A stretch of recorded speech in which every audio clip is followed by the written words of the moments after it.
Hello, everyone. Good evening. You will not believe what just happened right now. So basically, I've been having a conversation with myself for the past 10 minutes because I thought we were live. I literally pressed live. Oh, I see what happened. Right. So I pressed start broadcast, which I thought meant go live because I've been doing this for some time now. But apparently, it didn't go live. But I guess it's good that they have all these safeguards in place so that you don't just start live before you want to start live. Oh, for goodness sake. Good evening, everyone. Good evening. Good evening. And I had a really cool intro and everything. Oh, that's annoying. Thank you all for joining me this evening. I must apologize for how late I am. I did start like a few minutes, like 10 minutes ago. And the reason I started so late, guys, was I got a call from a family friend who doesn't know that I go live around this time. And I haven't spoken to her in a while, to him in a while. And we just, you know how it is when you're talking to somebody you haven't spoken in a while. We were having a kiki and then 1 hour passed and then here we are. So please accept my apologies. I really did try to be on time today and I am so sorry. um Welcome to my channel. Happy Friday, ladies and gentlemen. If you're new to my channel, hello.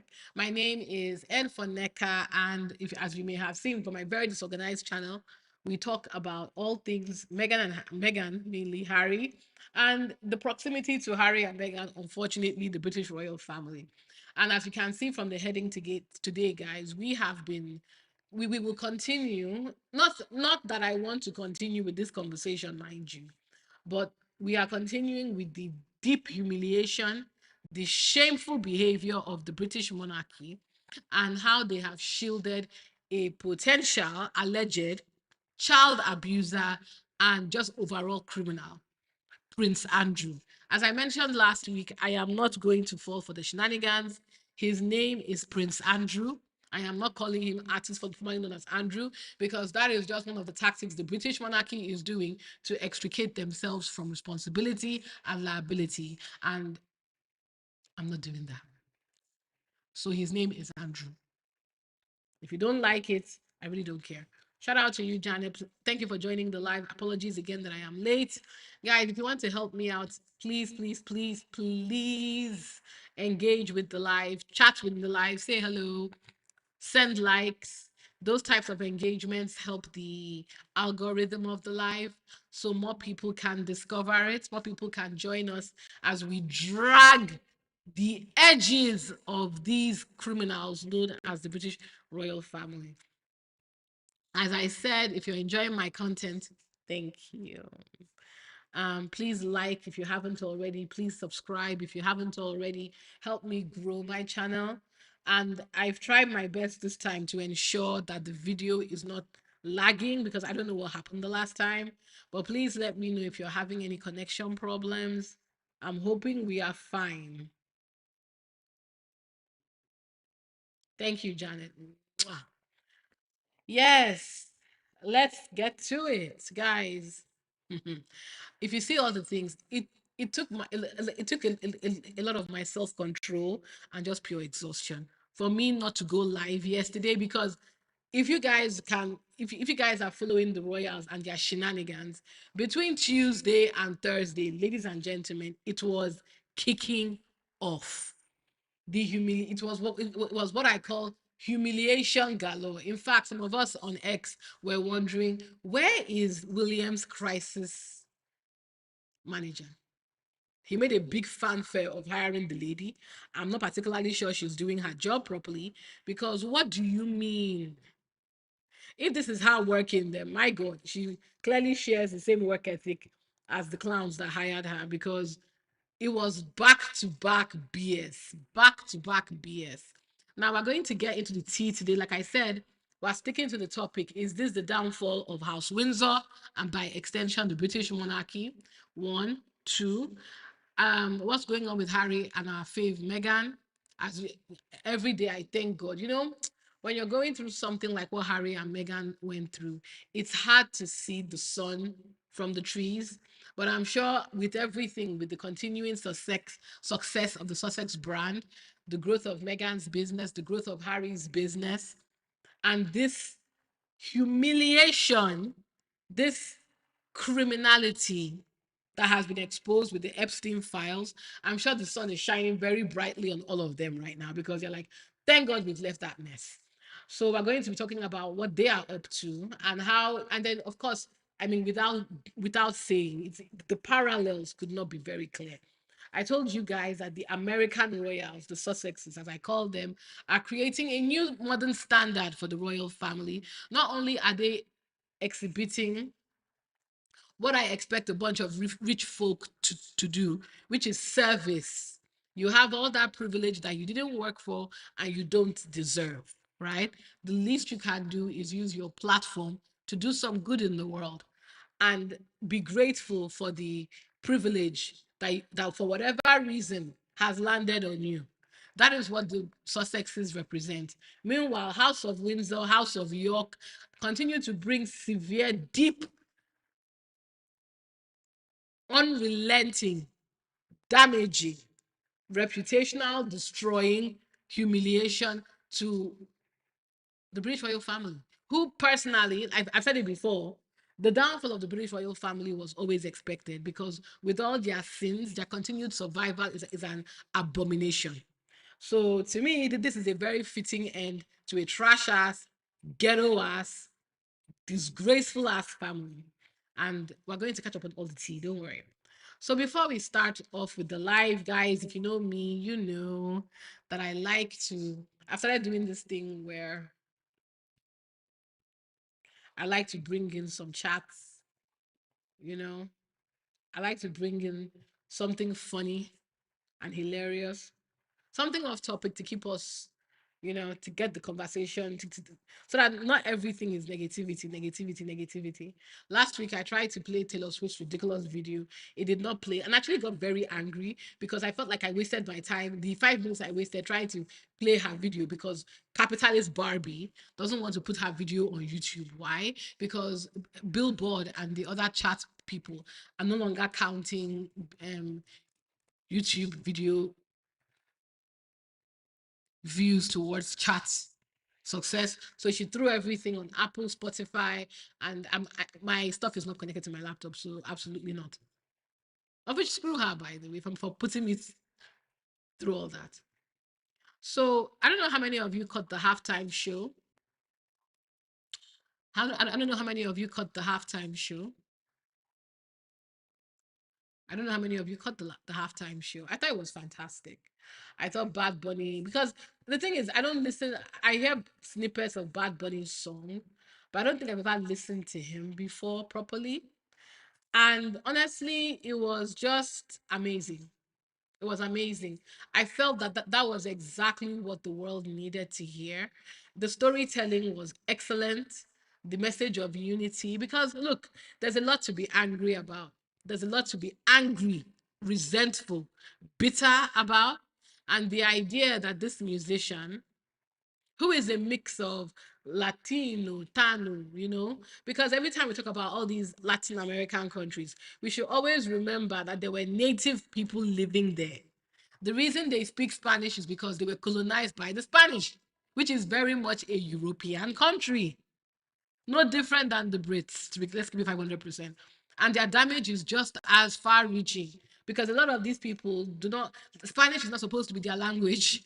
They have the language of their ancestors, which many of them, but that is the one thing that unites all these different regions together. Through their differences and through the horrors and the sadness of colonialism, they found a common, they were able to take the evil of colonialism and turn it into unity. And I hope, because I'm not Latin and I'm not in that culture, it is my hope that, if they forgot, if all the shenanigans in the world that is encouraging us to be so apart and negative with each other, if you forgot that you're supposed to be united against the common enemy, hate, yeah, hopefully that halftime performance reminded you of what this is about. We're all different. We all have different tribes, different ethos, different characteristics, but we are still people. We should be united through our differences, through love. And yeah, I just want to play that message because, like I said, the whole performance was utter and completely fantastic. But the part that I would say got me a bit emotional was the ending. So let me get that on the OBS, guys.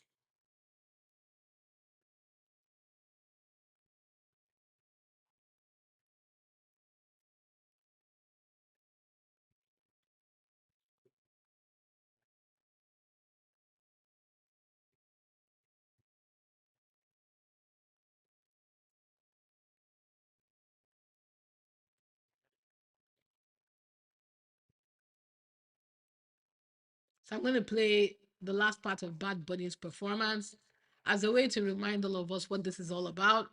That we're all together, we are all united in these shenanigans, and yeah, like I said, it was probably that performance was amazing, but this was the best part to me. Hopefully, it will play.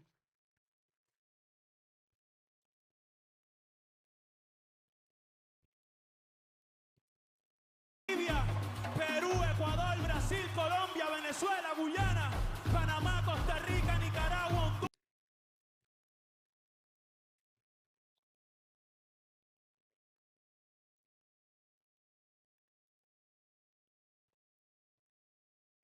Apologies, guys.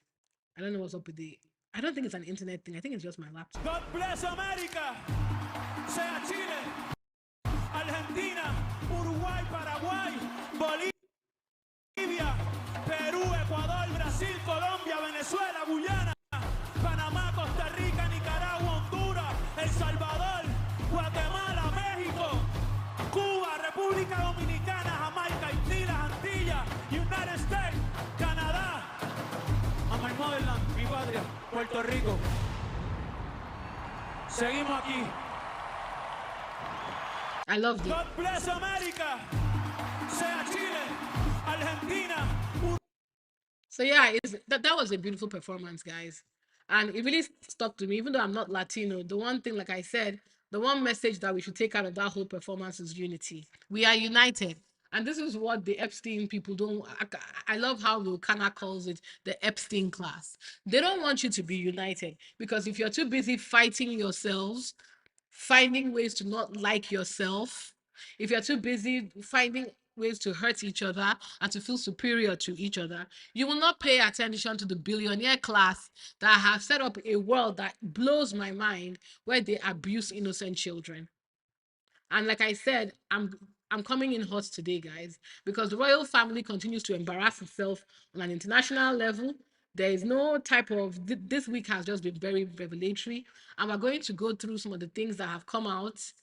Because, like I said, every time I say I'm not going to talk about this anymore, enough. Something fresh comes out.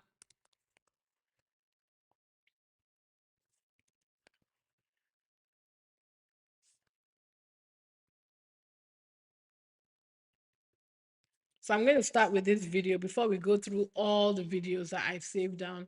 We're going to be talking about the royal family and how this this this behavior of ignoring problems, this behavior of acting like you are above it all is not only is causing them a lot of embarrassment, it's causing them a lot of humiliation, it's honestly exposing them because the people are not seeing it as dignified silence, they are seeing it as you are guilty. You are guilty because why is everybody else taking accountability, but the royal family is somehow above it all? This is not a joke, right? This is not something. This is not something that you can use dignified silence for. This is bad. It doesn't get any worse than this.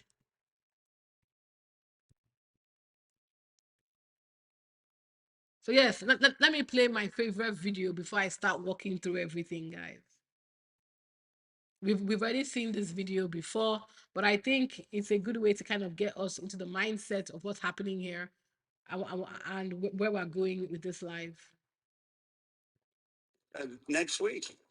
Mr. Cameron, a British question in my way. What did you say to the man formerly known as Prince Andrew Peter Mandelson, with regard to giving evidence to your committee? Mandelson may bring down the whole government, from what I hear.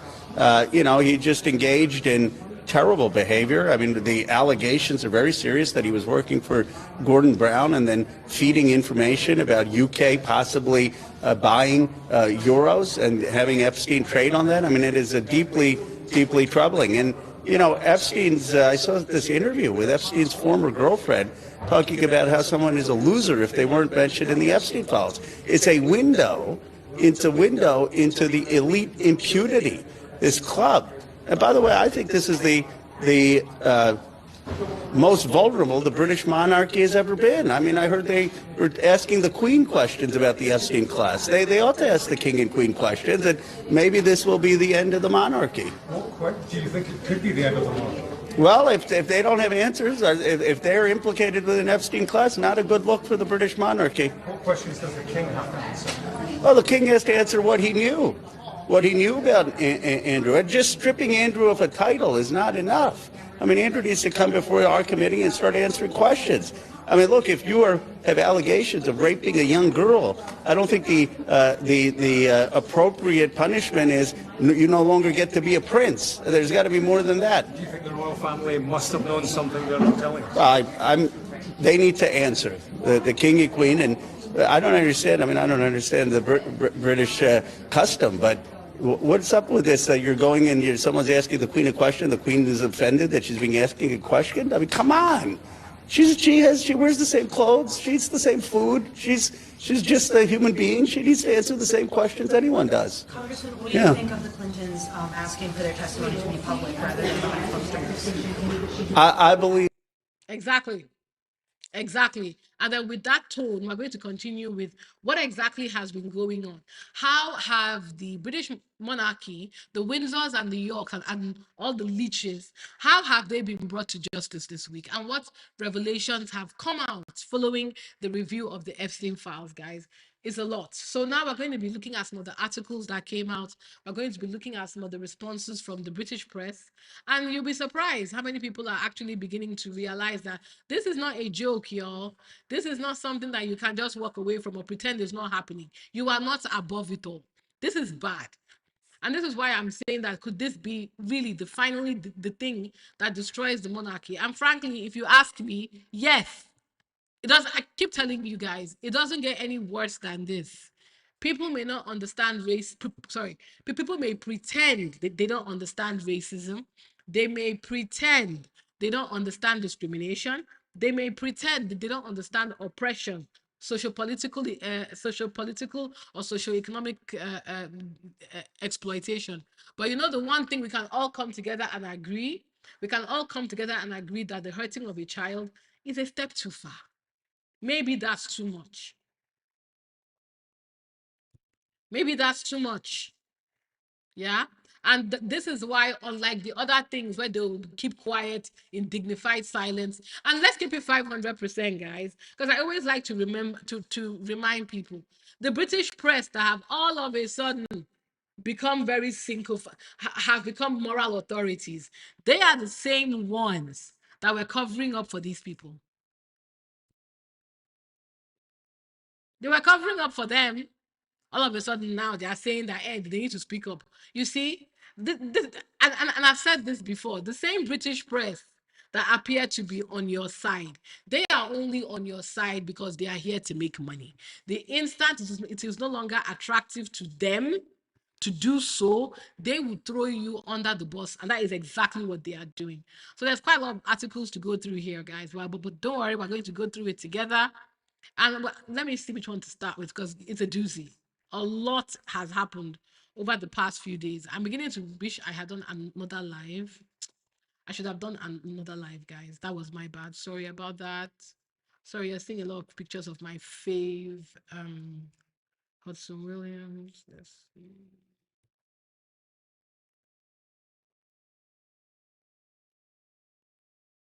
Again, the reason why the page is looking like this is because Elon Musk has completely destroyed this app. Honestly, completely destroyed it. You can't find things easily. Even when I retweet to myself, there was a time I could organize my page. Gone.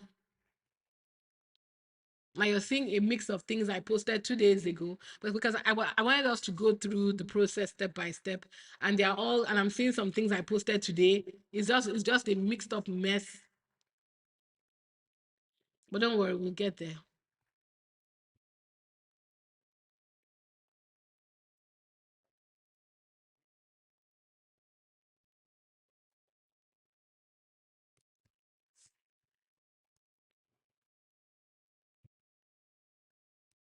Yes. So I'm going to start talking because this is ridiculous. So let's talk about Prince William, shall we? Prince William had, if you guys remember, on Monday, we spoke about that ridiculous statement him and Skeletor gave in response to the Epstein file. Do you guys remember that William and Kate were deeply concerned? And I said the only reason why they released that statement was one, every time they see Meghan out, because Meghan went out I think last Saturday. Every time they see Megan out, they always find something for Kate to do. So they knew they were going to be out in the public this week. So they quickly went to release a statement as what they assumed probably would insulate them from any accountability. Oh well, we've shown that we are deeply concerned, right? So we're going to, we're going to get on with our day. But because God is good, and like I said, this particular case is not something that is going to go away. William got a very rude awakening. So let's start with this. So William, as you know, this week we spoke about it on Monday. William was in Saudi Arabia. It's a trip that I think he's taken before. I don't recall if he took it last year, and apparently he has a charity, which is code for money laundering, that cares about wildlife, which then begs the question: why are you in Saudi Arabia for that? What wildlife are you protecting in Saudi Arabia, William?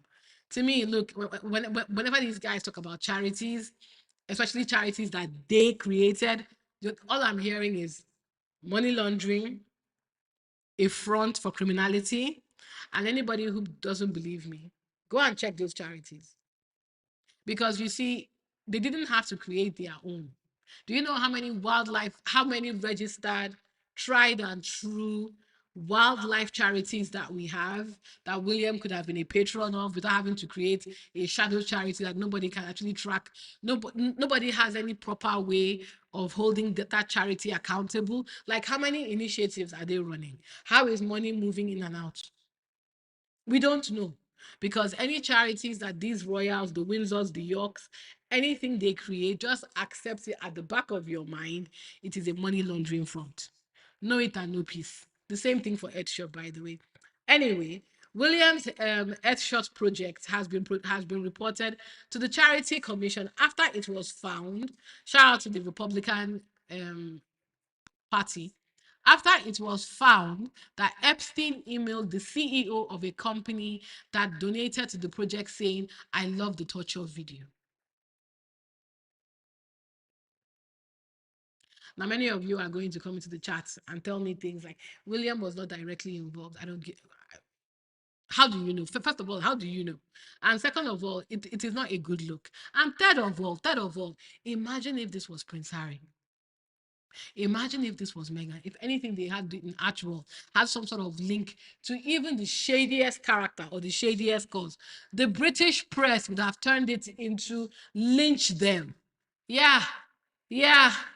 So yes, it makes sense. Keep that same energy, because let's keep it 500%, right? This is not some shady CEO. This is not just some shady CEO. If we don't even know what torture video he's referring to. Were there kids involved? A torture video is a torture video, by the way. So it is a crime. So somebody was most likely being hurt against their will, right? So that is already bad enough, right? And then it now begs the question: what type of characters are William and Co. ingratiating themselves with?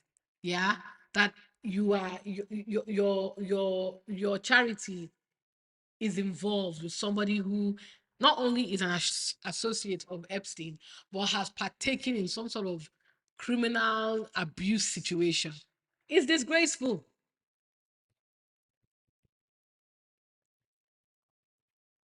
As for the things that came out of it, let me open it without guessing. Sorry, guys. Yeah, like I said, let me give you the full tea. It has emerged that Sultan Ahmed bin Sulayem, the chairman and the chief executive of DP World, has been implicated in the Epstein scandal. In 2009, while he was serving an 18-month sentence in a Palm Beach jail, but allowed work release, which is insane, by the way, for the abuse of minors. Epstein emailed Mr. Suleiman, "Where are you? Are you okay? I loved the torture video." It's the audacity of this whole thing, by the way. You are already in prison, getting a light touch sentence for the abuse of underage girls.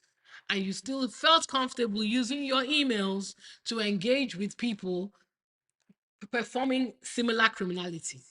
That's how audacious this whole thing is. DP is a founding partner of Earthshot and donated at least £1 million to the charity. Sulayam and William have been seen together on more than one occasion, with Sulayam showing his support for the charity. Questions are also raised about how William was allowed to use a government-funded visit to the UAE to promote his pet project. Ooh. The Republicans keep their high heels on the royals' neck. I love it. I didn't even think of that.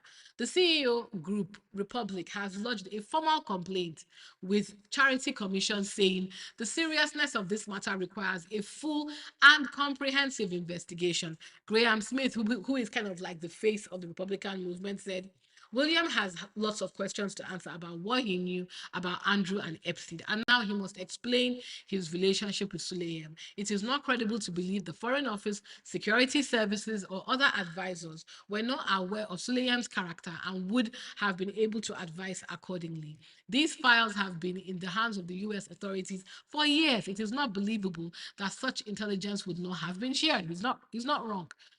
Earthshot has a duty of due diligence to ask questions about donors, where money is coming from. Did they do that?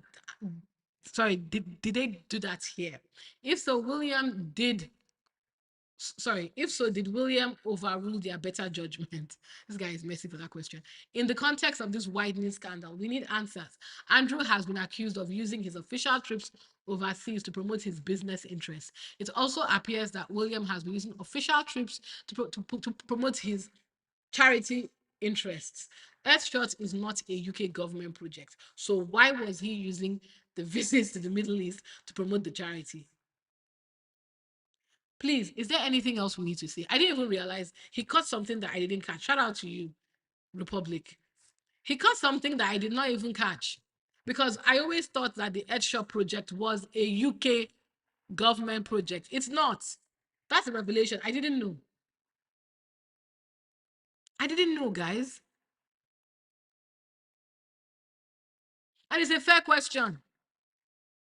Why are you using an official trip to be promoting your businesses? I told you guys, they are using these quote unquote charities as a front for criminality. It's criminality. It's madness, right? We've already played the video of William getting heckled while he was in Arabia, in the UAE. And look, and one thing to also call out, guys, see. Chris Ship, royal reporter, he claims that he's neutral. He's not. See, he has a response from the Charity Commission about this Earthshot referral. Commission says, "We are aware of concerns about sources of funding to the Earthshot prize. We are assessing this information to determine any next steps and if there is a role for the commission." Are you effing kidding me?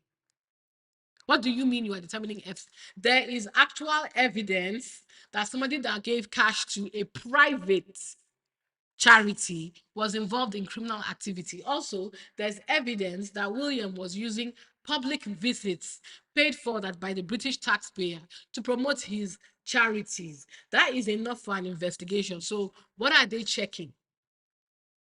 It's all these little shady shit that makes people how we got here is because of this lack of transparency. If I had a charity and I was found with a quarter of what was identified right now, the Charity Commission would have come down on me, like I was the one that was abusing kids. But William, they're still checking to see if you know. And it's this behavior, this deference from every government institution in the UK when it comes to the royal family that makes it very easy for people like me who don't like them, the Republicans, and people who were sitting on the fence that wait. How come they get away with this? It makes no sense. They keep on trying to pretend like they are one of us. One of us. You see, mental health. We care about charities. We care about you guys. But you can't take accountability for your shit.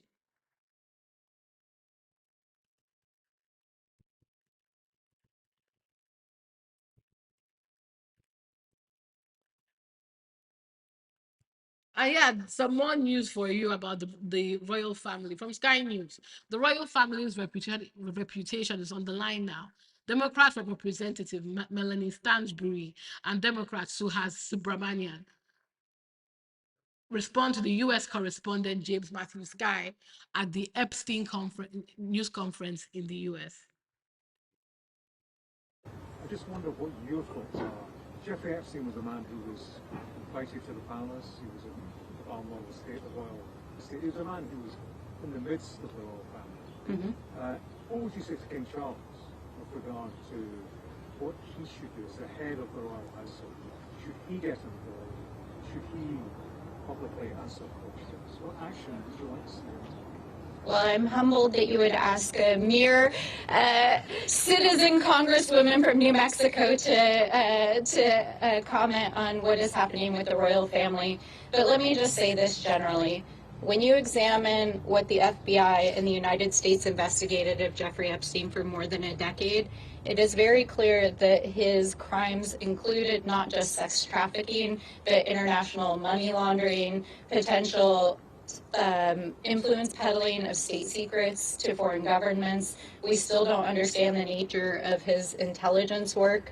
And it is not only a stain on the reputation of all world leaders that there are leaders that were in association with Epstein and his sexual crimes, but it's also a national security risk. And I think that what has unfolded in the UK over the last couple of weeks is that Jeffrey Epstein was a national security risk to the UK, and it's important that the individuals who may have either intentionally or inadvertently shared information be held accountable. Yeah. Yeah, I think in terms of King Charles, I mean, the family's reputation is on the line right now. And so I hope they do the right thing by letting authorities hold Andrew accountable for anything he did. I still want to continue to see if Andrew will come and testify before our committee. But certainly the victims have said that justice has many forms, and one of them is the reputations and titles and power of many of these people who were involved in these crimes. And so their reputation is on the line right now. Yeah. I'll even go further. Andrew is not the only one. And don't worry, as the videos progress, you'll begin to hear about the criminality. We've brought William into it. William is involved. And then now, this Mohammed bin Salman. So, well, and this is the thing I was telling you guys, right? I feel the William has a crisis manager. Have you guys forgotten? William has a crisis manager. I feel like this woman doesn't work. Or maybe she has adopted the same working style of her employers where she's doing FO, or maybe she's giving them advice and they're not listening. Because William hurled his ass all the way to Saudi Arabia when these allegations were coming out. There's nothing stopping him from saying, I'm sorry, maybe it's best to postpone, you know. But now, after all these names were released and all this stuff is coming out, when you see William photographed next to people who are accused of severe crimes, yeah, the image is not just good. William is not a statesman, but this is particularly bad.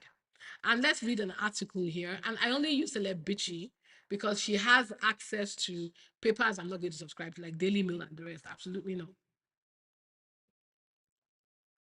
So let's listen to some of the excerpts, right? It probably seemed like a good idea to Buckingham Palace. Get Prince William, heir to the throne, away from the Epstein scandal, which threatens to engulf the royal family while the heat is on. But if getting Prince William out of the Epstein media glare and into the spotlight with a trip overseas, a meeting with the Crown Prince of Saudi Arabia might not have been the best option. Mohammed bin Salman was linked to the murder of journalist Jamal Khashoggi in 2018. And while he denies involvement, it is widely and openly stated by leading political figures that the killing could not have happened without his knowledge. Perhaps even more uncomfortable for the fleeing Prince William, Lowell, Mohammed bin Salman is also named numerous times in the Epstein file himself, with convicted sex offender claiming to have known him well. The British family has tried to steer William away from one royal family Epstein scandal and have unwittingly pushed him into another, says Emily Maitlis. For those of you who don't know, Emily Maitlis was the woman that also interviewed Prince Andrew, because actually the Crown Prince, Mohammed bin Salman, is all over the Epstein files. This does not, as we always say, imply criminal wrongdoing. But Epstein knew him, claimed to have known him very well. Documents in the Epstein files reveal that sex offender offered to become the Crown Prince's financial confidant. We don't know if that role ever materialized, but the idea that William is running headfirst into Mohammed bin Salman, thinking he got away from the Epstein scandal and the Epstein scandal at home, is absolutely mind-boggling. And nobody at the palace or in the government seems to have recognized that yet. Yes. And despite traveling thousands of miles from media scrutiny, Prince William still faced personal Epstein pressure when he was heckled during a walkabout in Saudi Arabia. During the walk, a man asked if the royals had done enough regarding Andrew's links to Epstein. The prince did not respond. Of course, he didn't respond. But here he is. What did you want him to say? And he was happily posing pictures, you know. I've never seen a more incompetent. There is nothing, ladies and gentlemen, that said they couldn't have postponed this trip. Nothing. Let's watch some more content. The palace, but they haven't responded just yet. But this payoff direct. These claims this morning come from the Sun newspaper. We have put them directly to the palace, but they haven't responded just yet. But this payoff that you mentioned, this settlement to Virginia Giuffre, it was reportedly totaling £12 million from Andrew, though he's always denied any wrongdoing. But it seems that £12 million came from quite a few members of the royal family.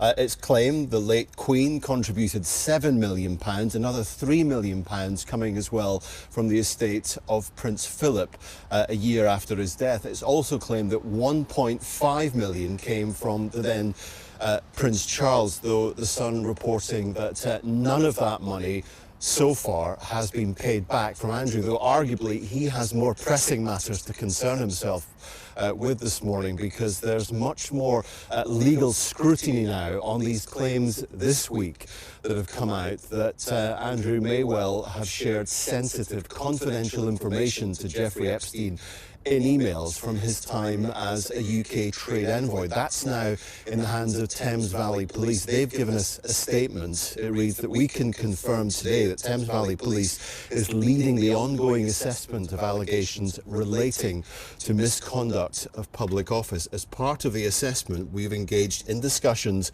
with specialist crime prosecutors from the CPS. Now, they'll now determine whether or not they wish to proceed with a criminal investigation. I'm sure the royal family will find a way to get around it. I think he'll make a midnight flit to somewhere in the Middle East without an extradition treaty, very much like King Juan Carlos of Spain. The last thing the royal family want is any sort of trial, their dirty laundry washed in public. So they're going to hope this problem can be sorted if charges are brought.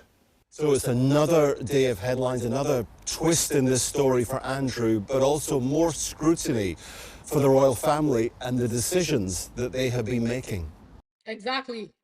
And that is what we're saying, guys. This is why the question, will this bring down the House Windsor? It will. Because, and this nonsense, let me bring it back to the nonsense of the loan, right? I love that they have more or less now confirmed that, yes, it was the British. Not only was it 12 million, because there have been whispers of the 12 million over the years. It was never verified. Now they've verified it. Now they are forced to verify things that they intentionally left in the ether so that it could be a rumor. Now it's on record, it's on news broadcast, it's a part of history. They gave approximately £12 million to Virginia Giuffre to keep her quiet. And yet here we are 3 years later, 4 years later. The question now becomes, where did they get £12 million from? Yes, we know they are wealthy. But you see, when we look at the taxes that they pay, don't forget that William did not pay tax. I think he didn't pay tax last year and the year before when he became when he took over the duchy of what do you call it? The Duchy of Wales, right? What his father had before he became king. He didn't declare his tax. I don't even think he paid taxes, right? But they had 12M to drop for a crime that Andrew did not commit. Do you see how ridiculous these people are? Now imagine you're an average person just going by your life. Things are tough in the UK, guys. We pay the highest electricity in the world. Every day the rent is going up. There are no jobs. Minimum wage in this country is what, £10? The average salary is 35k. That has been the same average salary that we've had since I came to this country over 10 years ago. It has not improved. Yet the royal family had 12M to drop for a crime that Andrew did not commit.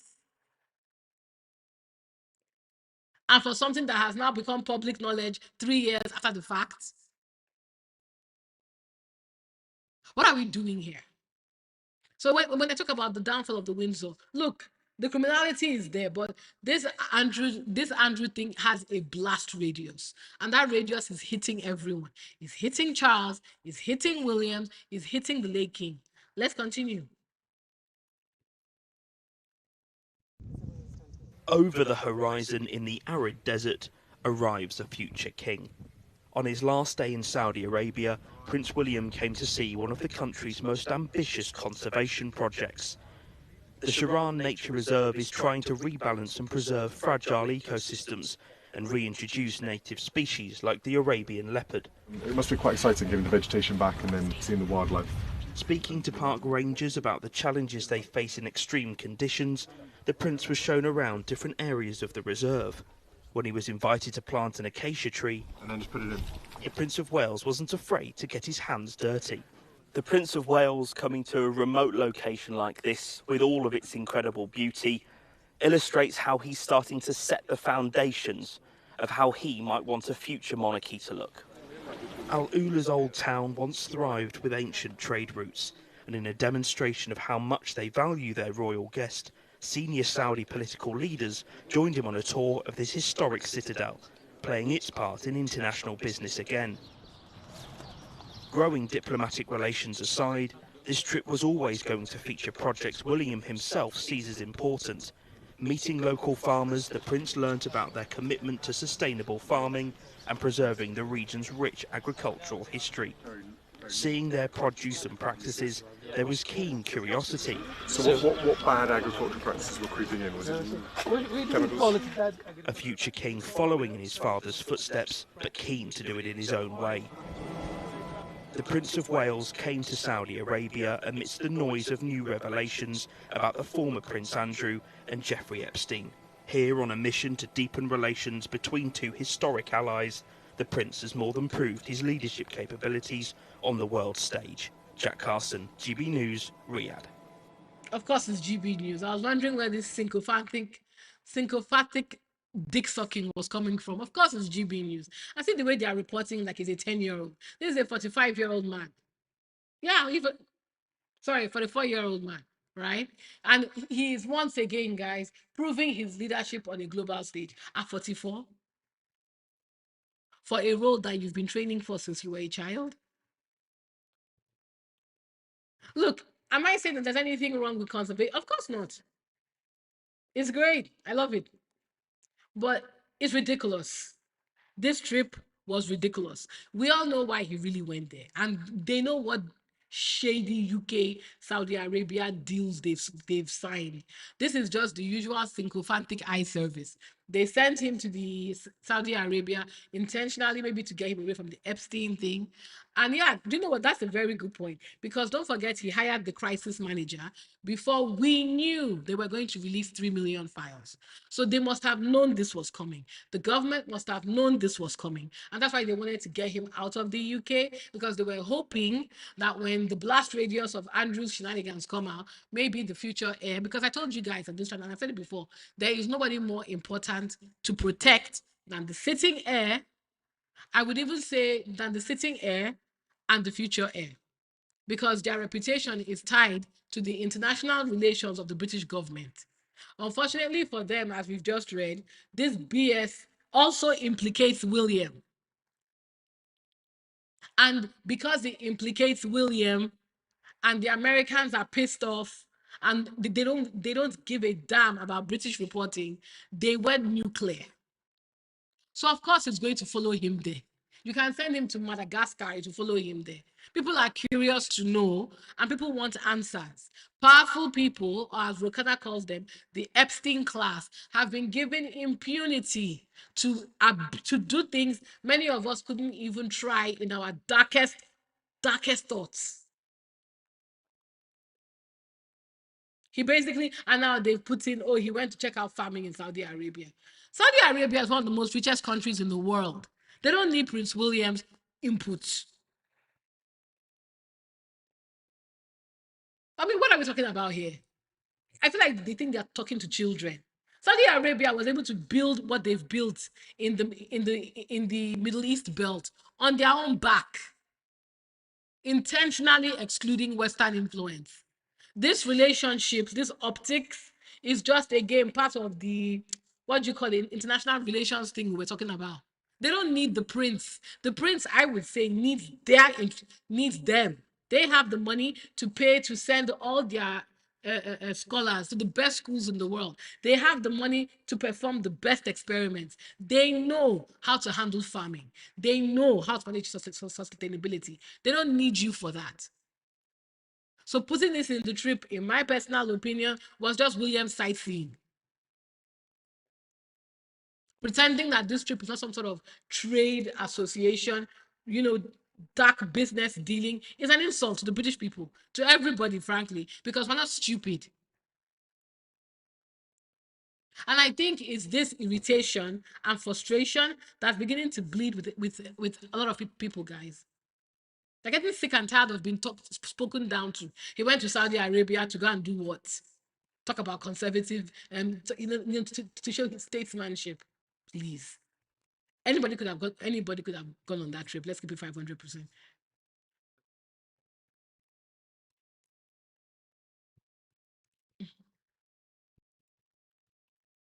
And yes, William again. We've already spoken about the charity being reported to the Charity Commission. And what I wanted to show you guys is how the news is going global all over the world. It's being reported in the UK, it's being reported in the US, it's being reported in India, it's being reported all over the world. All the places that he went to. I'm very sure it's being reported in Saudi Arabia right now, because the guy is from Saudi Arabia. Aha!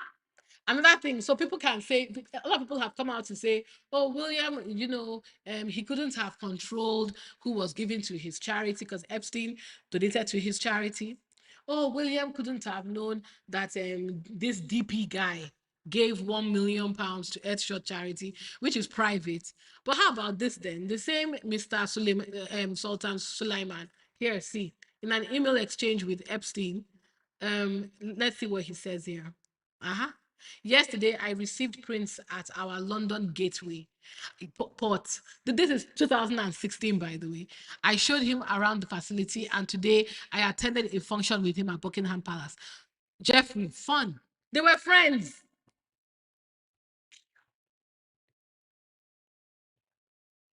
And of course, people are trying to defend William. That he was cloud chasing. How would he have known? Let me remind everybody that William's charities, aka William, collected money from these people. There is evidence of King Charles collecting suitcases of cash from these sultans, not him in particular, but others, through the pretext of the Prince's Trust. William is just doing the exact same thing. Let's give it 500. I told you before, these charities are not government based. If they were actual proper charities that belong to the UK, because there are many charities, guys. There's one thing that you will find everywhere. We have charities for just about every subject matter. There are many charities that would love to have William as a patron for sustainability, for farming. Why did he need his own if it wasn't money laundering? It's the same thing with the Prince's Trust. It's money laundering, it's a front. When we ask the question where that 12 million came from, and we compare it to the taxes that the British royal family pay, they don't want to pay taxes because they don't want you to guesstimate how much money they have, which is why these sultans and these royal families have a quid pro quo with each other. They move cash in and out through charities. Why? Because charities are non-profits. Nobody is going to check their books. As long as we can prove that you're making money for the causes that you're pushing, nobody gives a shit. Especially if you're a royal. So so yes, Graham is right to say, go and investigate that charity. Go and investigate what goes on there. Nobody else has a blanket immunity. So why should the royal family have one? They keep claiming that they are just like us. Then come and face accountability.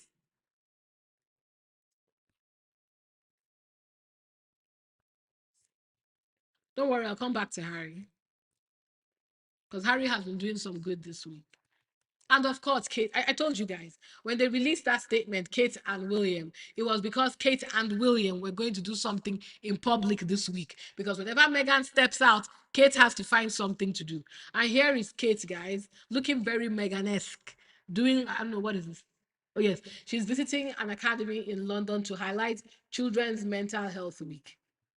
To what end? They keep saying that she visits these charities. And then what?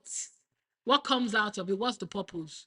And of course, guys, because irony is not dead, the Queen, Camilla, has visited the headquarters of Avon and Somerset Police. You see? Do you see how they subliminally send messages out to hear about their work tackling domestic violence, guys, and sexual abuse? So again, playing the media game. When they kept quiet, funded and protected a sexual abuser in their own family, all of a sudden, guys, all of a sudden the Queen remembers that she's the patron of domestic violence. How many times did she speak up when Meghan was being terrorized by people, by her press people? Hmm? I didn't hear from her. Did you guys hear from Camilla?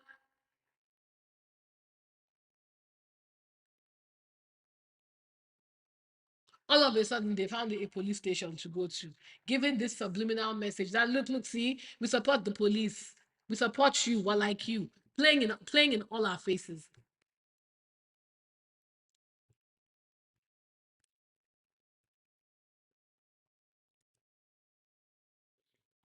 Let's listen to Graham.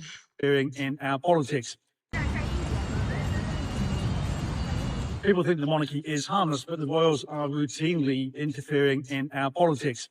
We know that Charles regularly writes to government ministers and the Prime Minister, telling them his views, insisting on changes to government policy, and pushing his own interests as well. They have successfully lobbied for greater secrecy. They have successfully lobbied for more money and for increases to the sovereign grant. Now, the problem is that their lobbying is completely beyond the Freedom of Information Act. We can have no idea what they're doing and what impact it is having. And they have leverage because of the royal consent law, which means that if they don't consent to laws which affect them, government can't push them through Parliament. So they have access, they have secrecy, and they have leverage, and they use it to push their agenda and to defend and advance their interests. That is corruption, that is wrong, and that is one reason why the monarchy should go.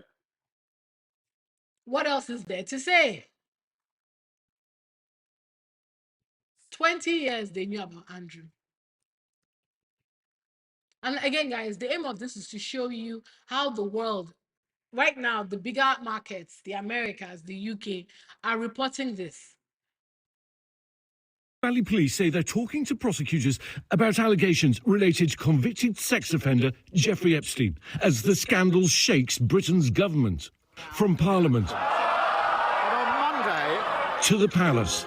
How long have you known about Andrew and Epstein? Anger over the former Prince Andrew's association with a convicted sex offender. Now former British Prime Minister Gordon Brown leading the charge, pushing for Andrew Mountbatten Windsor to speak with the police, saying British authorities had little or no idea who was being trafficked through our country and for whom, other than Epstein. These pictures of the former prince released by the United States Department of Justice, showing him crouching over a young woman, her face redacted. The date and context of the photos are unclear, and Andrew has denied any wrongdoing, but the scandals raised calls for further investigations. Thames Valley Police say they've engaged in discussions with specialist Crown prosecutors from the CPS to determine whether a criminal offence is suspected and whether a full investigation is required. This as the current Prime Minister Keir Starmer is under fire over his 2024 appointment of Peter Mandelson as the UK's ambassador to the US, despite Mandelson's known ties to Epstein. Mandelson hasn't been charged with any crime.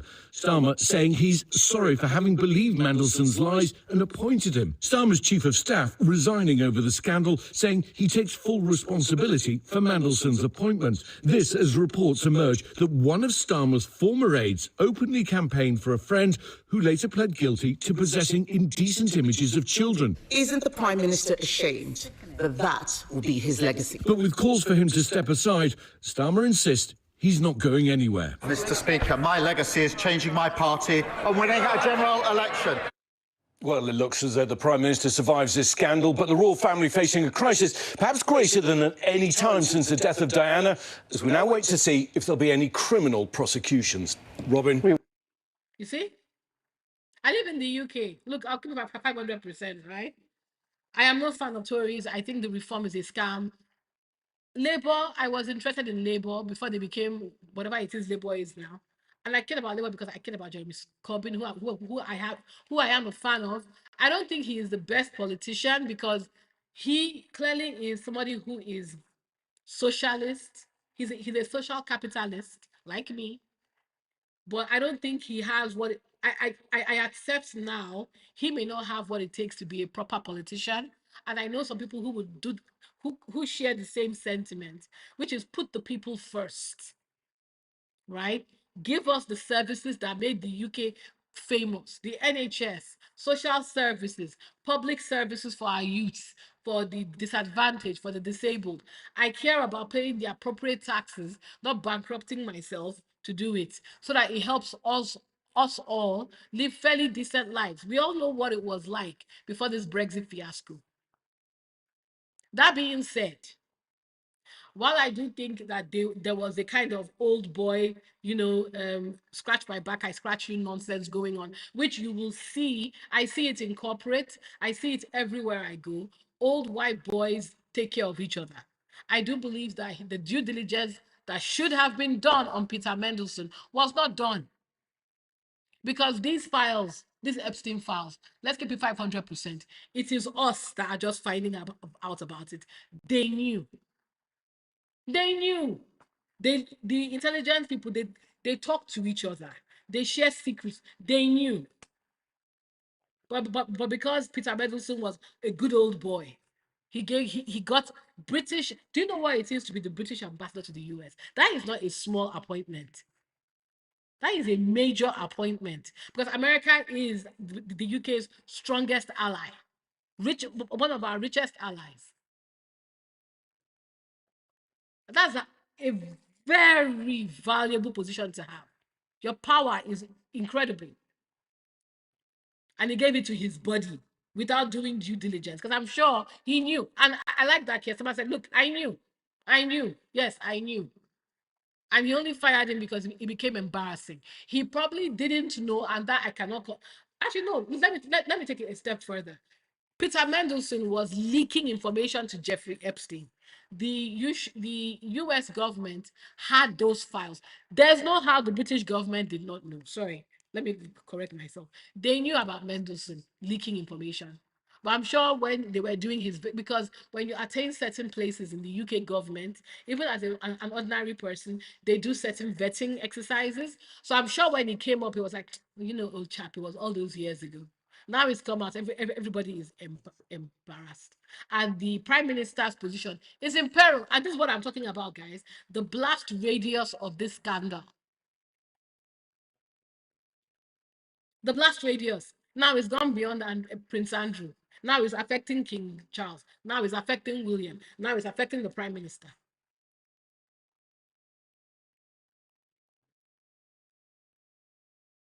And this thing would, and they all knew. They all knew. They all knew. There is a reason why the royal family dropped 12M. They all knew. There's no how they didn't know. And notice how William has never come out to say he didn't know. He said, we are deeply concerned about the victims. They all knew. I don't even think William is that stupid to lie and say he didn't know. I hope he doesn't try it.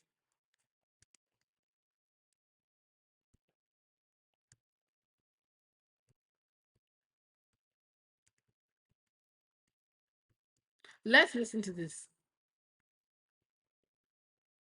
And William going there and standing next to MBS. The Saudis are the winners. The Saudis are the winners out of this, far more than Britain. The Saudis want this to go well. They want to please us.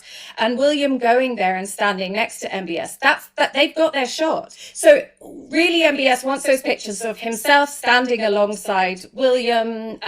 He just really has to play the old-fashioned royal, be very flattering and uncontroversial, and just as Saudi Arabia has been hosting all these sports events and comedy events and music and stuff to rehabilitate their global image, simply having William there is good enough for them. And this is how they are presenting it, guys. Now, the Saudis are the winners out of this, far more than Britain. The Saudis want this to go well. They want. Sorry. And that's how they're presenting it, guys. She also makes, what's her name? Royanika makes a very stupid comment that I feel we should all listen to. I think I have it here. Yeah, I have it here. Let me show you how they're spinning this visit. Now, before I get to Royanika, I do agree that the Saudis, by doing all this stuff they are doing, the aim is image rehabilitation. They are trying to, move as far away from their more hostile, what's the word? Difficult to do. I would say difficult to do business with, but they are trying to do what you see in the UAE, right?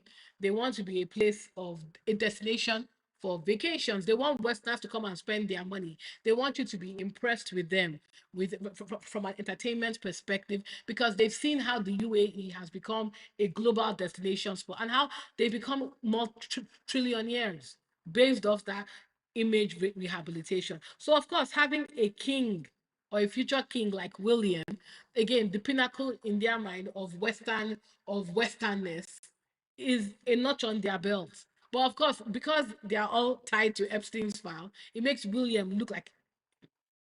Anyway, let's watch this.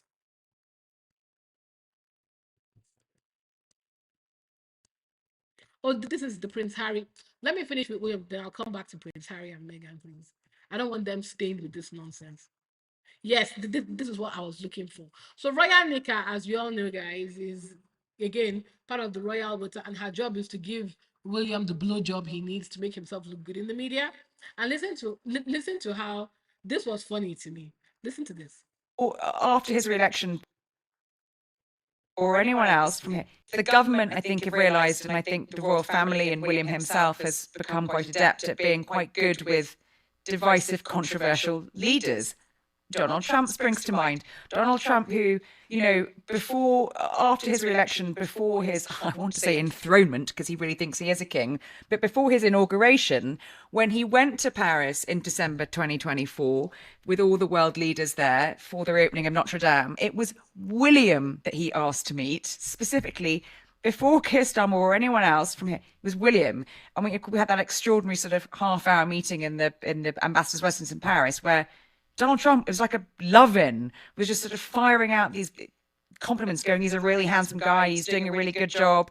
And you can see the kind of, again, when he came for the state visit in September, He's very, very fond of William. He thinks he's great. And he's almost like we were talking on another episode about, I think that's sort of how he wants to run the special relationship more through the royal family. And actually, as sometimes as I think members of the royal family have to hold their nose, and get on with it. It's an important part of the job. And I think you're seeing that with a bit of this visit too. You see? You see how she framed it? Because I was very curious to see how the royal voter would frame this latest embarrassment, you know. But yeah, in her mind, William with MBS. Oh no, that's good. William is becoming very adept in knowing how to handle these controversial figures. MBS, the controversial figure. He's in the Epstein files.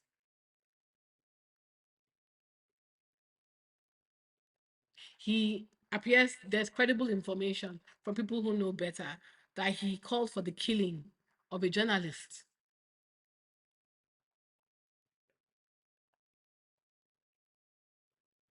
Trump came for his state visit last year and still imposed sanctions on the UK and insulted the UK military and said that they didn't do anything during the Afghanistan war. It was so bad that Keir had to make a statement, and of course, King Harry. I don't know. Again, they are trying to everything Royal just did right there. That was for William. That was for William, to let William know, hey, look at me. I'm blowing you on air.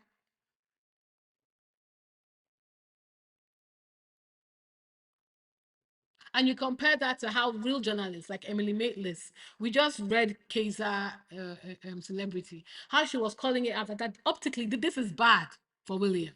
They don't listen to people who will tell them the truth. William is a child. William wants to be told he is the bestest boy that ever bested. And they keep on indulging him, which is why he keeps making all these faux pas. Nobody is telling him the truth. And he's too stupid to do it himself because nobody taught him how to stand on his own 2 feet. That was what Harry was for. Harry was supposed to be the ideas guy. You bring the idea, I come and smile at your event. You bring the idea, I come and stand there. Now Harry is gone, he is exposed. So who does he have left to save him ongoing embarrassment?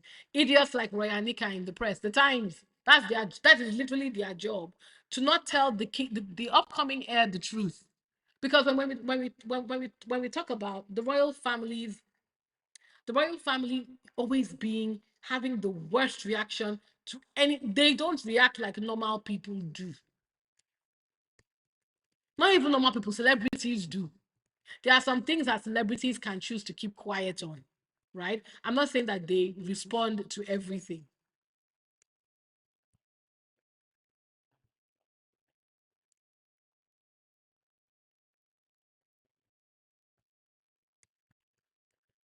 I'm not saying that you have to respond to everything. You're human, you can't respond to everything.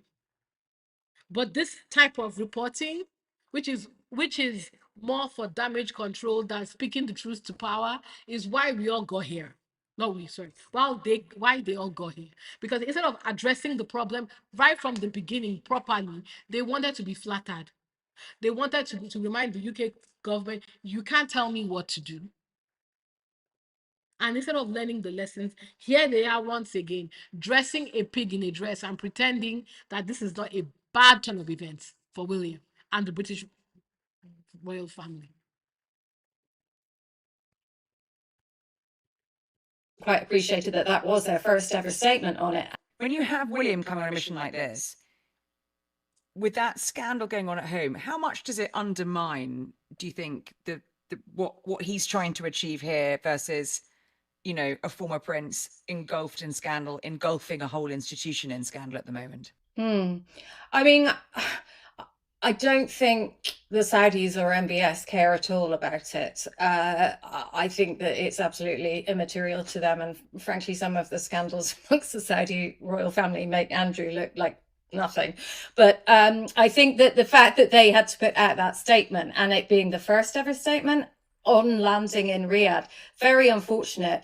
I mean, not Rosie, your topic, not mine, but I thought it's very interesting that I hadn't actually quite appreciated that was their first ever statement on it. And the fact that they said then, we think of the victims, which now is apparently what you have to say at the end of any statement on this relationship between Andrew and Epstein. But yeah, I would have thought that's more about that for the benefit of the British monarchy itself at home more than it is this trip. I don't think, again, that would have been an issue for the Saudis so much. I'm sorry, but why are we talking about the Saudis? Why why would the Saudis care? Of course, they don't care. This is not their scandal. They don't give a shit. If MBS can allegedly kill a journalist in an American embassy and not get into trouble, I don't know why you think he would give a shit about the Epstein part. It doesn't affect him. He's a king in his own kingdom. Last, MBS will never leave Saudi Arabia. It won't stop him from doing business with the UK. It won't stop him from doing business with the US. They don't play by our rules. So I don't know why she was asking about MBS. This is not about MBS. MBS is not the future heir to the UK throne. Again, this is what I was telling you guys. This is their job, to put a dress on a pig and pretend what is happening is not happening. This is literally all they are here for. Was their first ever statement on it. When you have William come on a mission like this, with that scandal going on at home, how much does it We've already listened to this. Even the Sun, actually, no, the Sun does not surprise me. But do you guys remember what I said? That the Sun, the British media, the large majority of the tabloid media, especially, they just want to sell papers. They will turn on you on a dime. They don't give a damn. Because for a very long time, do you remember when some of the people will come on the Sun and say people are being too harsh to Andrew? That, oh, it was all those years ago. Maybe it is time for us to show some forgiveness. Some forgiveness. Where are they now? Hmm? Where are all the forgiveness crowd now? Hmm?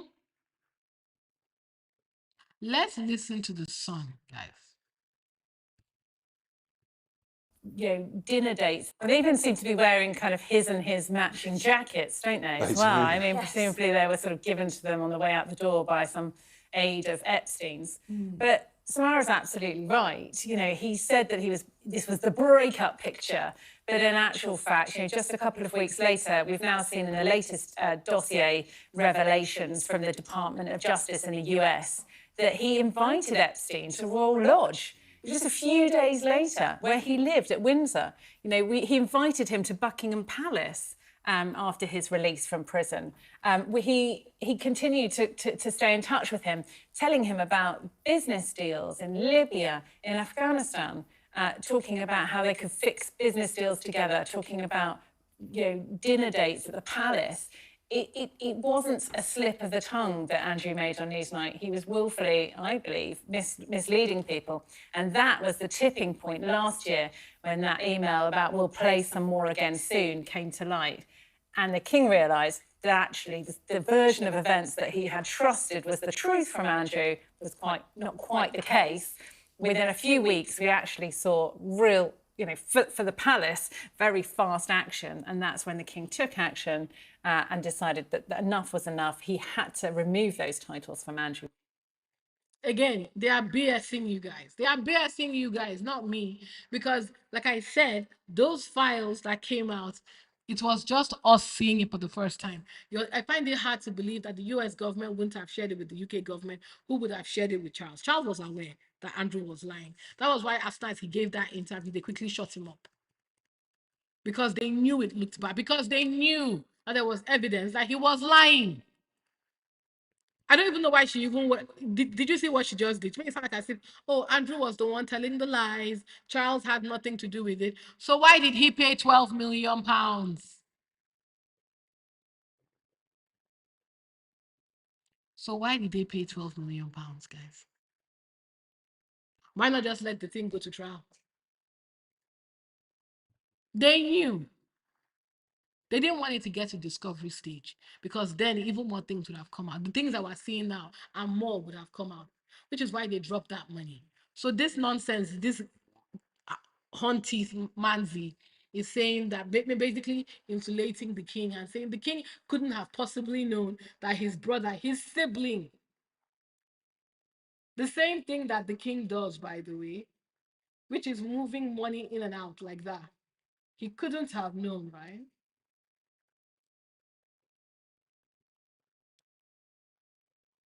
And that's what I'm saying. This is their job. Their job is to go online and lie.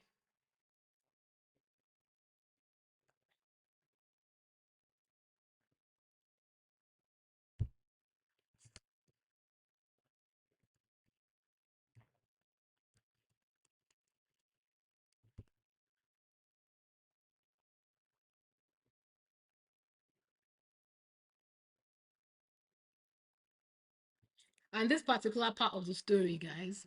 So if you recall, as this kept on growing,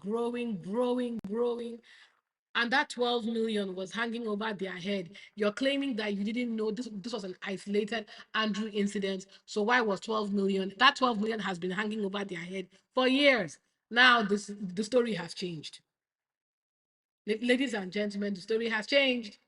The king denies contributing to Andrew's 12 million Jufre settlement. I told you guys that right at the beginning that now they've confirmed that it was 12 million. We were speculating, now we know that it was at least 12 million they dropped on Jufre. Palace distances Charles, of course, from the brothers' payouts as reports cite funds from the late Queen and Prince Philip's estate. Neither of those people are here to defend themselves, by the way. While Gordon Brown urges police to question Andrew, King Charles did not contribute to the 12 million, y'all, made by Prince Andrew to settle a case brought against him by one of Jeffrey's victims. Her name is Virginia Jeffrey. A source close to the king confirmed last night. The king moved to distance Charles from the payout, denying reports he contributed 1.5 million to the total amount to Virginia Jeffrey, who accused the former duke of having sex with her when she was age 17 after she was trafficked to London by Epstein. Andrew has denied wrongdoing and said he did not remember meeting her but paid an undisclosed sum, understood to be $15 million, to settle a civil sexual assault case in 22. According to The Sun, around 7 million came from the late Queen as a loan, a further 3 million from the estate of Prince Philip, a further 1.5 million was reportedly contributed by other members of the royal family. The king is now saying he didn't contribute. What do you guys think about that?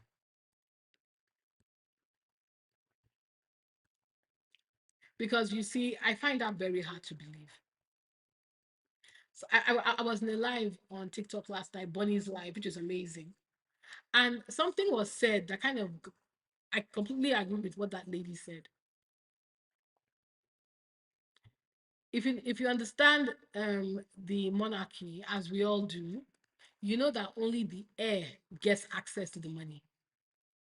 The heir gets access to the money as a way of controlling the spares and other members of the royal family. So I am hard pressed to know if the queen was the one that gave 7 million, Philip gave 3. Who else in the royal family had 1.5 million pounds sitting around to give Andrew?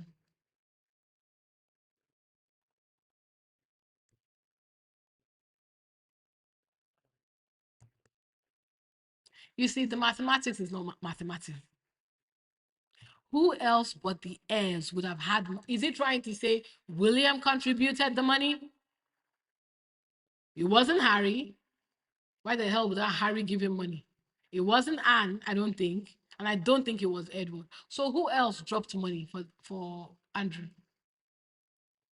So either Charles is lying or it was William. And let me just be very clear. I also believe William contributed to this money as well.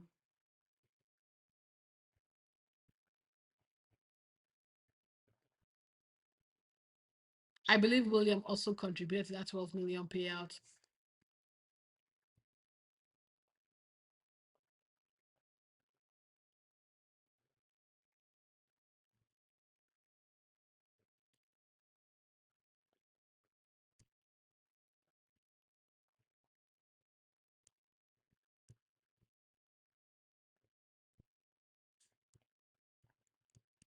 I love how they're beginning to confront that 12 million. That 12 million payout is hanging over them like a cross from hell. See, more people reporting Earthshot Prize being investigated because of Epstein ties. I love it. I love this for them, by the way.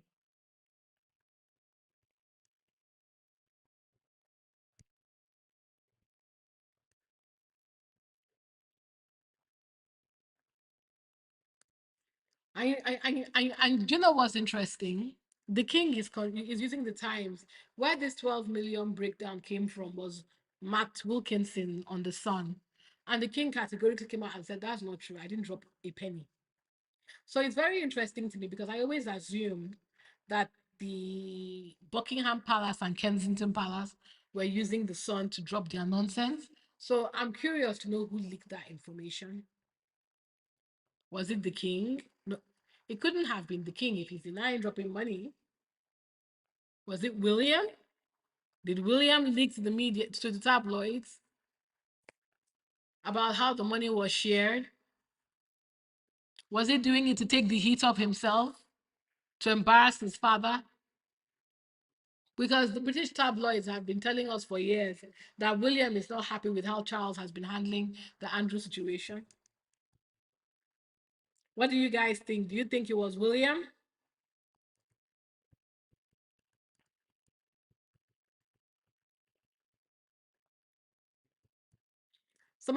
Somebody called Ellie Hall made this interesting connection, guys. Let me show you. Ellie Hall, I have always found it interesting that one of Harry and Meghan's worst royal media cycles, their use of private jets in August 2019, began the same day new pictures of Prince Andrew at Epstein's New York home were published. That's interesting. See? Trying to embarrass the Sussexes. And apparently that was the day, oh gosh, that was the day that it came out that Randy Andy was new pictures came out that Randy Andy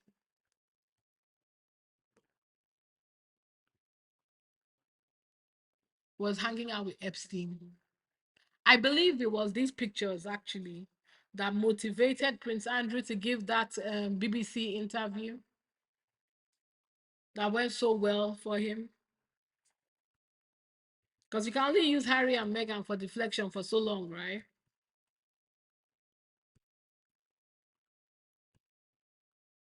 And let me tell you what the consequences are. Now, I think I said it last week that I think the straw that broke the camel's back was Ro Khanna coming out on American TV to say, "What are you doing?"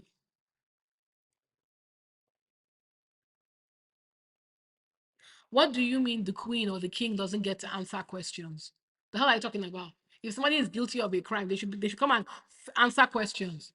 And I think that really kind of opened everybody's eyes. And look, American lawmakers are calling out the British monarchy. So while the British newspapers are acting like the cowards that they are, the American lawmakers are not playing around with you. They want you to come and give testimony. And that's where you guys will notice the tide in the reporting completely changed for the monarchy.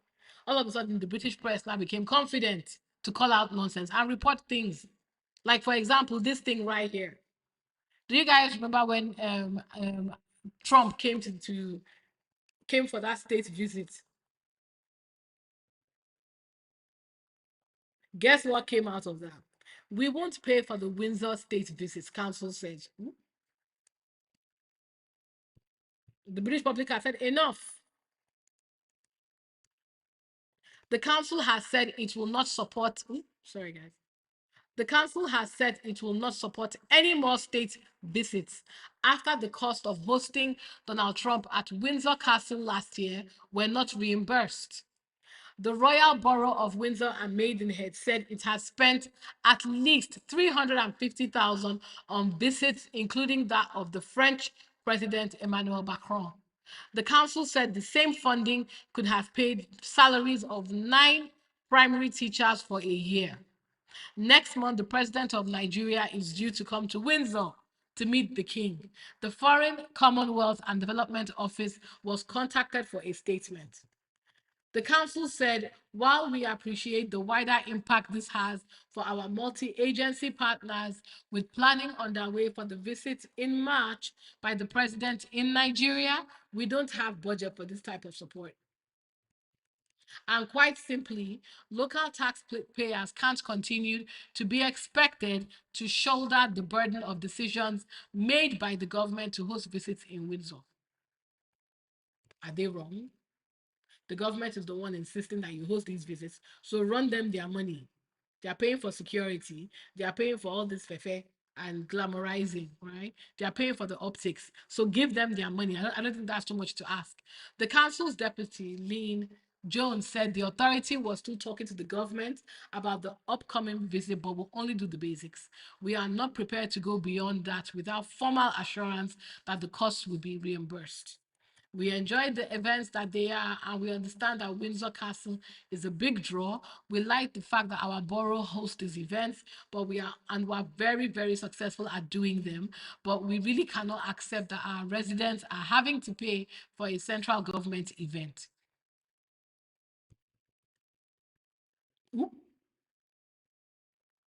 And Windsor is a beautiful castle, guys.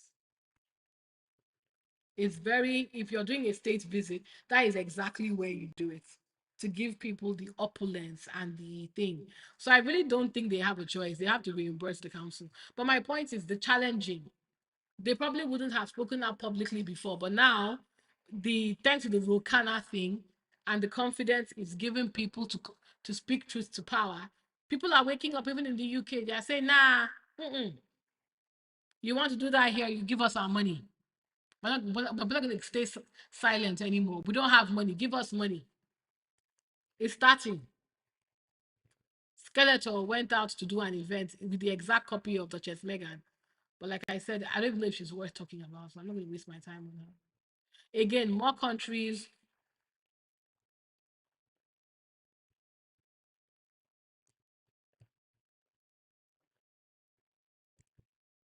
William is doing damage control, guys.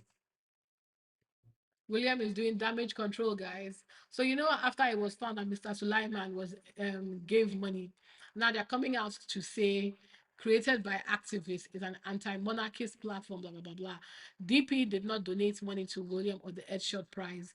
There was a direct investment of 1 million in 2 finalists, Coral Vital and Living Seaworks. Okay, let's see what comes out of this.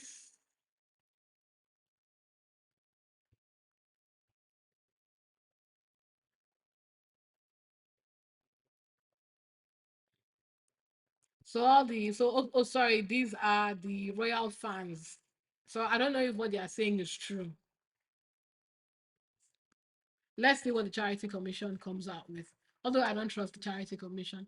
After they looked the other way while Charles was collecting suitcases of cash, and they didn't call out what Sophie Chanduka did to Harry's charity.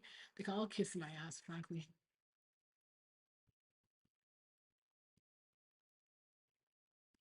I'm not playing Jeremy Vine because that's nonsense. Because again, that's propaganda.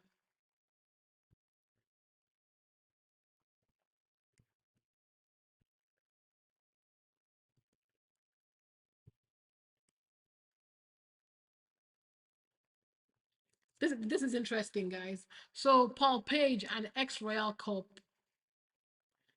has said that a story came out in the Sun that Prince Andrew flew a sex traffic victim to to the UK. So Paul Page, who is the ex-royal cop, has said he will be contacting the Thames Valley Police to offer his statement and tell them everything he knows. Alternatively, they can just watch my TV and YouTube interviews. They are pretty conclusive. Also, I will be posting next year's winning lottery numbers later.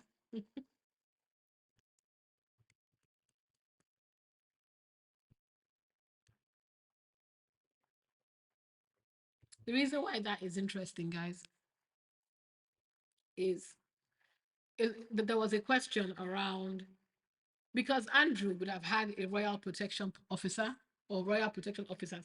And do you guys remember when the Met said they were not going to investigate the story that came out last year, that a royal officer was told or were told to delete any information about where Andrew went. They said they weren't going to investigate that. So the questions have now arisen again that you guys were with Andrew the most. How did you not know? How can you not know where he went to and who he went with? Why are you not talking?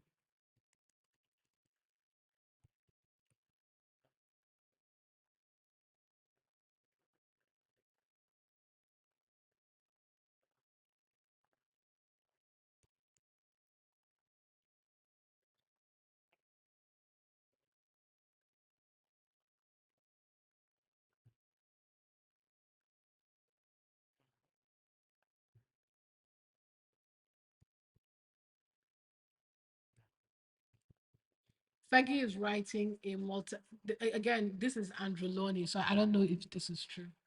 But if you guys remember, Fergie has, for whatever reason, has apparently, I don't know if this is true, fled the country, and she's announcing to everybody that she's broke. I don't know how a woman that has been working for more than 30 years, doing every type of money laundering, money scam to make money, owns a £4 million home in Chelsea. How is she broke? I don't know how that's possible, but apparently she's broke because these people don't live within their means. Apparently, so now there are rumors. I don't know if this is true or not, that she wants to write a tell all. Time will tell.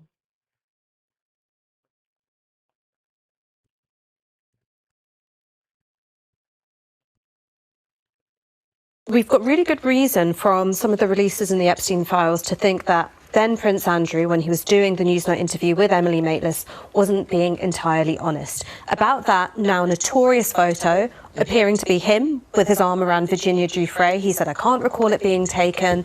It could have been doctored. And anyway, I was at a Pizza Express in Woking. And I never met her. And I never met her. One of the documents in the Epstein files appears to be an email from Ghislaine Maxwell saying that that photo was taken. It appears to validate that photo. So with then Prince Andrew's case being, I think, quite decisively undermined by that email, the narrative he spun never really stacked up in the first place. And now hearing that the king, then Prince Charles, may have had a hand in paying off someone who may well have been a victim of trafficking and sexual assault, I think that it goes right to the heart of the monarchy, I'm afraid, and about the system of inherited power, state power, privilege and money, and when all those things come together to warp and distort the systems of justice that we want to operate without fear or favour. Exactly. And that's why I said the House of Windsor is on their last legs.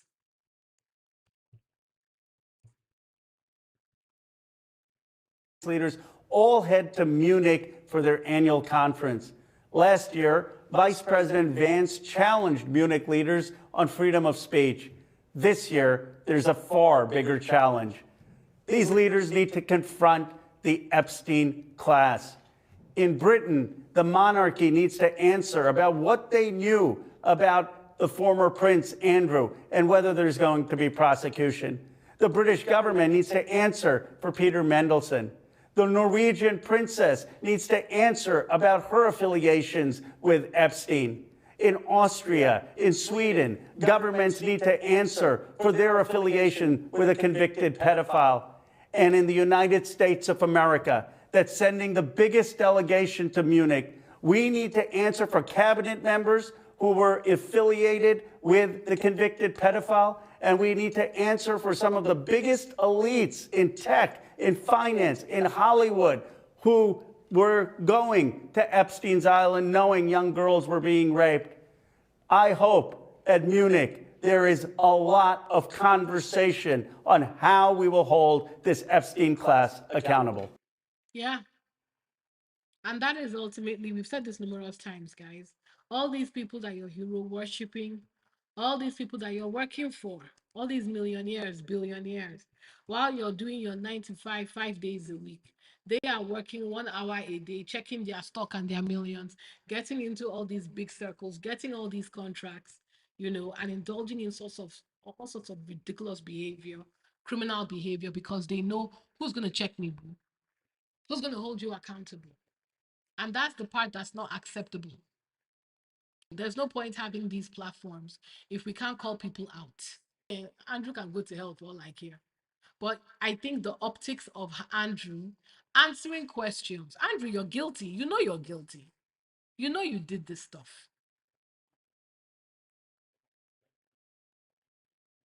Pack your ego aside and think about the victims. They need your words. They need you to bring down what did you know and when.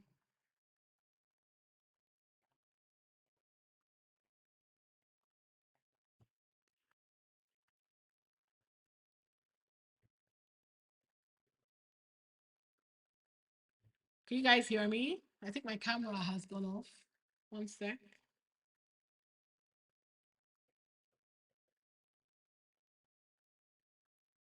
Oh.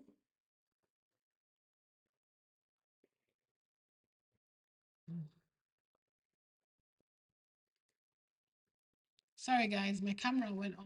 I don't know what just happened.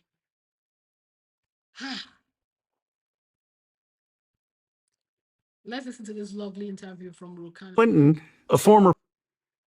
You think there's people more powerful than the ones that are already in there? I mean, Yes. Yes, I think there are people who are more powerful or have more information or are more connected into some of these networks that haven't been released. There's no other explanation. I mean, I'm willing to listen to Blanche because he's saying we can see the unredacted files, but there's no other explanation for having an email to Jeffrey Epstein with the abuser's name blacked out, and the email just says, I enjoyed the naughty girl you sent, or I enjoyed the Brazilian girl. Like, why are you blacking that out? Or, you have my permission to kill blacked out. Why? Who are you think that? Who are they going to kill? Yeah. You think it's survivors? Who did they kill? You think it's... Aren't they saying there's bodies buried at the New Mexico ranch? There were emails about that. And so there's... I'll bet there's no excavators over there right now looking for anything. And how do you not investigate it? Blanche as well, they're just men partying. I wonder who owns that ranch now. Do you know? I do not know. I wonder if we could find that out, bring them in. Maybe they can do their own. Maybe you do the investigation here. I mean, on this podcast. I mean, but the point is, you don't have, you can get people voluntarily, but you don't have you've done more than the DOJ's done, but you don't have the power to subpoena. Congress has the power to subpoena. We have such power to subpoena that Bill Clinton, a former president, caved and is now coming and testifying in Congress. You don't think that we could exercise that same power with all of these people who are in the files? But why do you think the DOJ isn't doing anything? Because shouldn't they be the ones that are indicting people? They should. They should. Who've they indicted?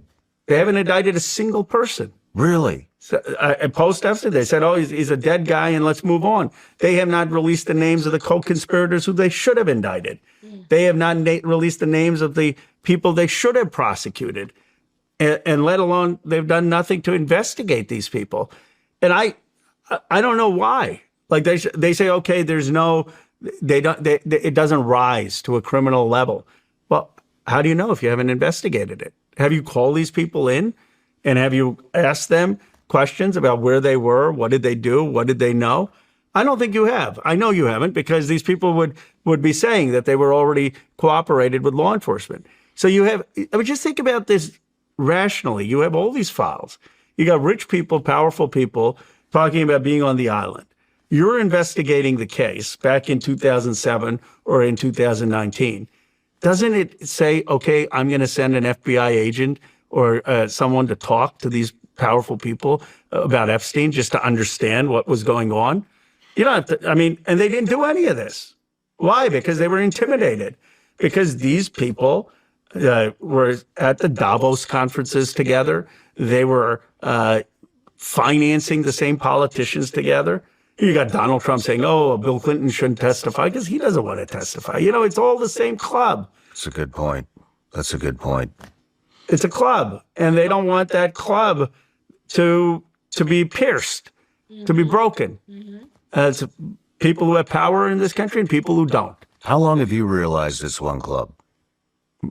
I've had a sense, but it's become more and more obvious to me with these files.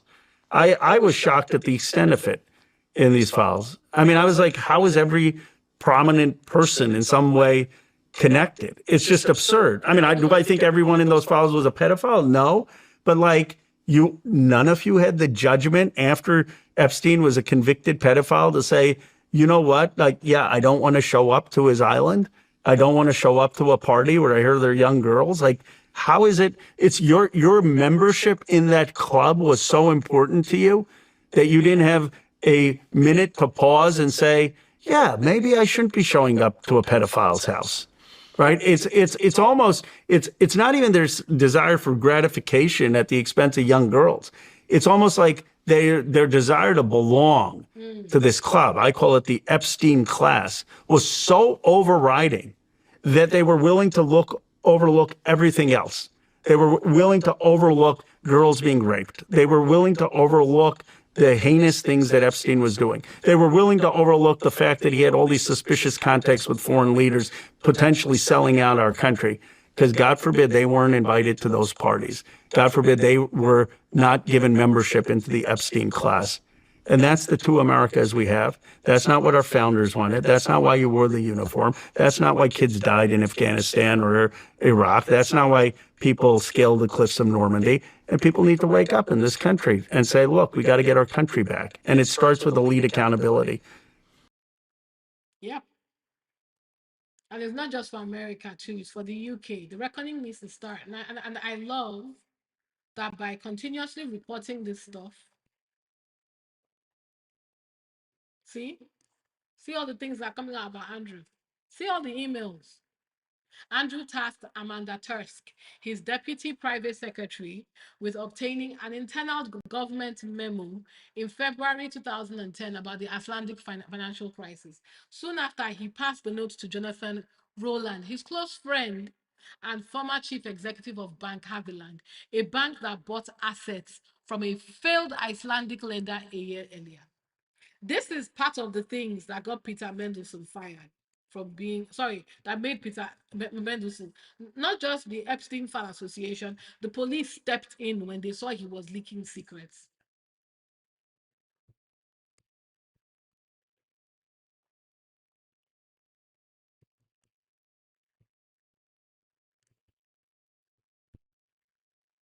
Pays income tax voluntarily.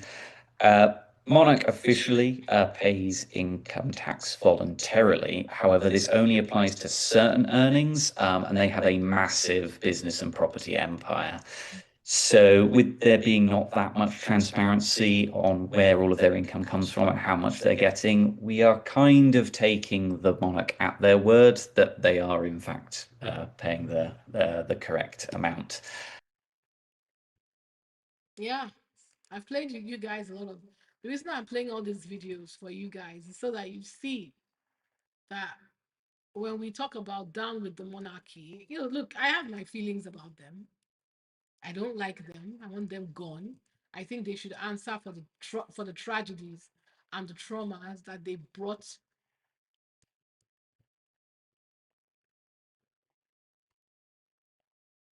on nations all over the world.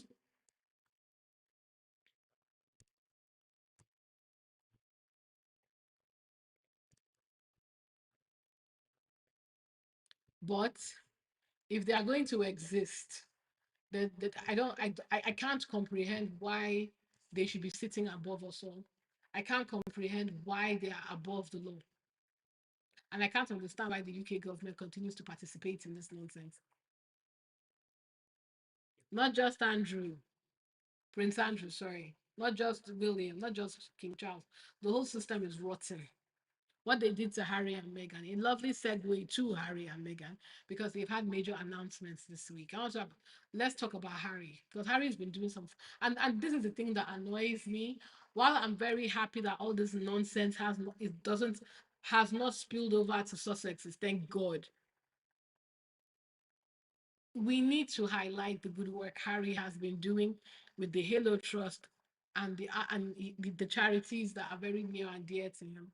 So we're going to talk to him. We're going to listen to him talk to some people from Ukraine with the Hello Trust. Hi, Alessia.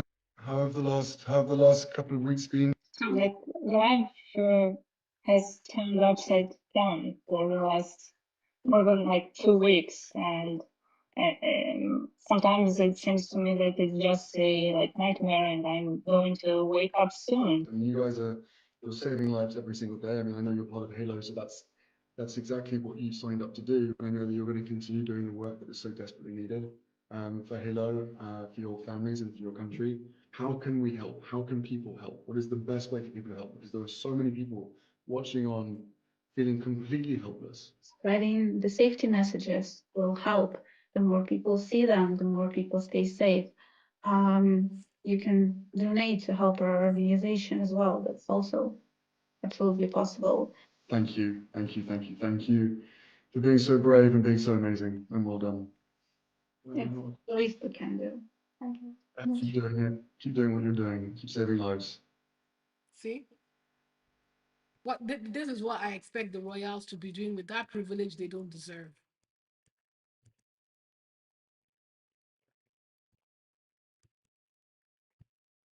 And let's see some of that stuff that Harry has been doing with the foundation, him and Meghan, the Parents Network, which they have now given over to, I think, a bigger foundation to manage. Let's listen to that. Got them together. Yeah. Including Prince Harry. We just got a little moment when he came to talk to all of you, and then we'll ask you what that meant to you. You have got them to court. We didn't get them to court. You got them to court. Yeah. Okay?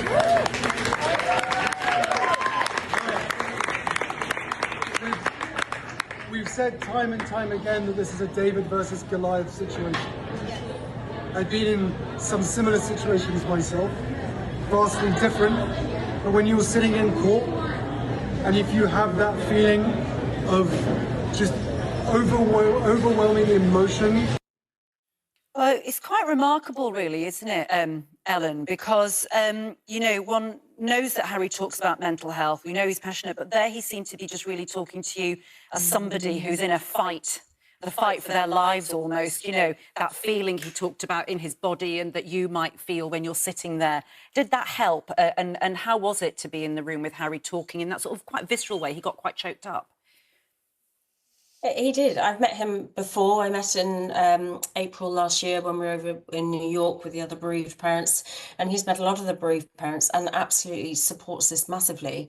But you know, he really summed it up well. You know, that feeling in your tummy of this is a, and I do that a lot. This is a, you know, emotional thing. As do the other parents. We can't protect our children. It's too late for our children, but we can make a difference for other people's children, and that's why we all continue to fight, which makes me emotional when you think about the grief in that room with the amount of parents that have lost children. And this is about protecting other people's children. We cannot protect our own children anymore, but we can make a difference for the other children in this world. Yeah, and it's really interesting because, you know, people have talked about this moment that you're involved in as being similar to the tobacco trials when there was a historical mass litigation against the tobacco firms, and then they ended up paying millions and millions of pounds for ongoing healthcare problems. Of course, there is no healthcare issues because your children are gone. I mean, it's so dreadful. But I also want to talk to you about what's happening back home for you, because I know that the local police force, you're in touch with them at Gloucestershire about the data on Jules's phone, which you just haven't been able to get hold of, because it's so important to you to know, well, every second of your precious son's life and what he was thinking, what he was looking at, because it might just... Who knows? What do you think it will give you? Because they are looking into it now, aren't they, to try and give you that data, I understand. Right from the word go, I always said you've missed something. You have missed something that happened. So there was nothing found offline with Jules. He had no mental health issues. There was no sign of bullying. I've always said what happened online. And I think it was probably 3 weeks ago now that the Gloucestershire Police confirmed that they do have a forensic download of Jules's phone that was taken 13. And yeah, like I said, these are the type of things that we should be highlighting. But we can't because one, the press is not interested in reporting when Harry and Meghan are doing good work, because that is not the narrative they want to push. They want to push. They still want to use them as the spares to prop the heirs. But now look at it. Look at it. Now the so-called the better royals are being destroyed. And their conversations about, oh, should Harry and Meghan come and come back and cover for them, and I'm like, absolutely effing no. The Epstein files, especially since at the end of there's no way back for Sarah Ferguson, no way back to royal life, and no way back to the stature or the status that she had before all these revelations in the Epstein files, especially since at the end of 2025, where we really started to get the tranche of emails. And it's the emails that she sent to Epstein, after his conviction for sex offences. And then the latest information that we've got, it's just all too sordid. Dropped from 7 charities as, a patron or a trustee working with them. Her own charity, Sarah's Trust, has closed its doors. No brand is going to want to come within 10 foot of her, and no brand should. Of course, she hasn't been accused of any criminality whatsoever, but her association with Epstein is enough. Yeah, she needs money, that is fair enough, but it's not going to be through books or working with brands or any PR. Would any PR team want to work with her? It's a hard no. Okay, let's ask Angela, what do you think? I want to know what she's coming back from and what she's going to go to. I mean, she's not someone who was a singer, an actress, a television presenter who had a stellar career and suddenly she wants to reintroduce that. She's never had a proper job. What has she ever actually done? The only thing that I can think of that she did do was write children's books. And now that we know of the association that she had with Epstein, of all people, there's not going to be a publisher in the world that is going to touch her. I mean, it is a kind of delusional arrogance, I think, which says she wants to make a comeback. But I don't think she realizes that her whole reputation has been trashed. Yeah. Totally trashed. And if she has anybody who's a PR expert, I think the first thing they should say to her is, keep your head down and your mouth closed. And just go off the scene, because there is nowhere that you can fit in now. As you say, she hasn't got any charities that want her anymore. No. But what role did she think she had previously that she feels she can come back to? She's a grifter, and I'm afraid everything that's come out in the Epstein files has demonstrated that actually she has no public role anymore, and she should just quietly go away and keep quiet. I think she thought of herself as a kind of relatable royal or former royal, that she had been through all sorts. I hate this woman so much. But yeah, Fergie was never a relatable royal. It was a narrative that you people painted her, because that's what they do. The British press likes to pretend like they are not part of the reason we have this problem. They are the ones that push narratives on people. They are the ones that create this atmosphere of the air versus despair. That's why we're here, guys. And yeah, let me close with this, right? The Virginia Giuffre thing. Now, Virginia, in her book, did talk about how she was grooming girls for Epstein at 16, I believe. And in many ways, as terrible and as tragic as that is, if you understand the abuse Virginia suffered and her very weird relationship with her abusers, don't forget her first abuser was her father. She had It's a very sad thing to read, to even say, and it was even quite painful to read. She had a very complicated relationship with Epstein. Most abuse victims do. Because in many cases, even though they are abusing your body, when you're in that situation, because you came from an abusive background, and these people are probably the first ones to take to kind of present a so-called caring figure to you. They take care of you, they feed you, they talk to you, they try and treat you a bit like a human being. In many cases, you feel a certain affection for them, despite the fact that they are abusing you, by the way. And it was very fascinating listening to her complex relationship with Epstein while she was in it. That's why many abuse victims become abusers themselves, or create an atmosphere for the people that hurt them to abuse others. It's a terrible, dreadful, awful, awful, awful cycle. And I have a lot of empathy for anybody that has been through that. But yeah, this was quite exhausting, guys. I won't lie. Jesus. I don't know. Does anybody else feel that way? I feel exhausted. I feel like a lot of negativity has just been shared. And I'm sorry. The aim was not to make this space negative. The aim was to, like I said, this type of thing that we do, that I do, is hard. But I don't want people to forget.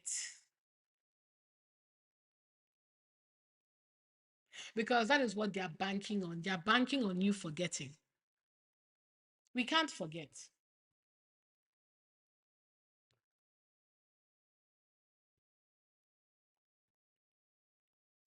We can't forget the people, the children that were hurt. We can't forget how they treated Harry and Meghan.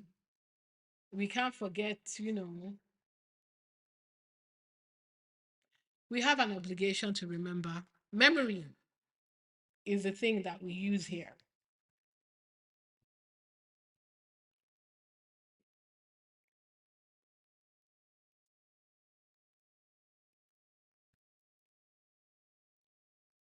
Memory is the thing we use here. And this is when we wonder how can we do better. This is how we do it. We tell we tell the stories. We keep the story alive. We tell the truth. We don't allow the press or anybody to spin the narrative, because this is how people forget. The royal family, this is not their first time committing acts of abuse and violence. They've been doing it since the beginning of time because they've been given the impunity. But then they rely on historians to remix and rely and exaggerate and hide. Luckily, we're living in a time where there's too much video and audio evidence. But then again, as a reaction to that, there's also people who intentionally misinterpret information. And people that lie. Some people were spreading lies that Meghan was in the Epstein file. That's why these platforms are important. We tell these stories so that you don't forget.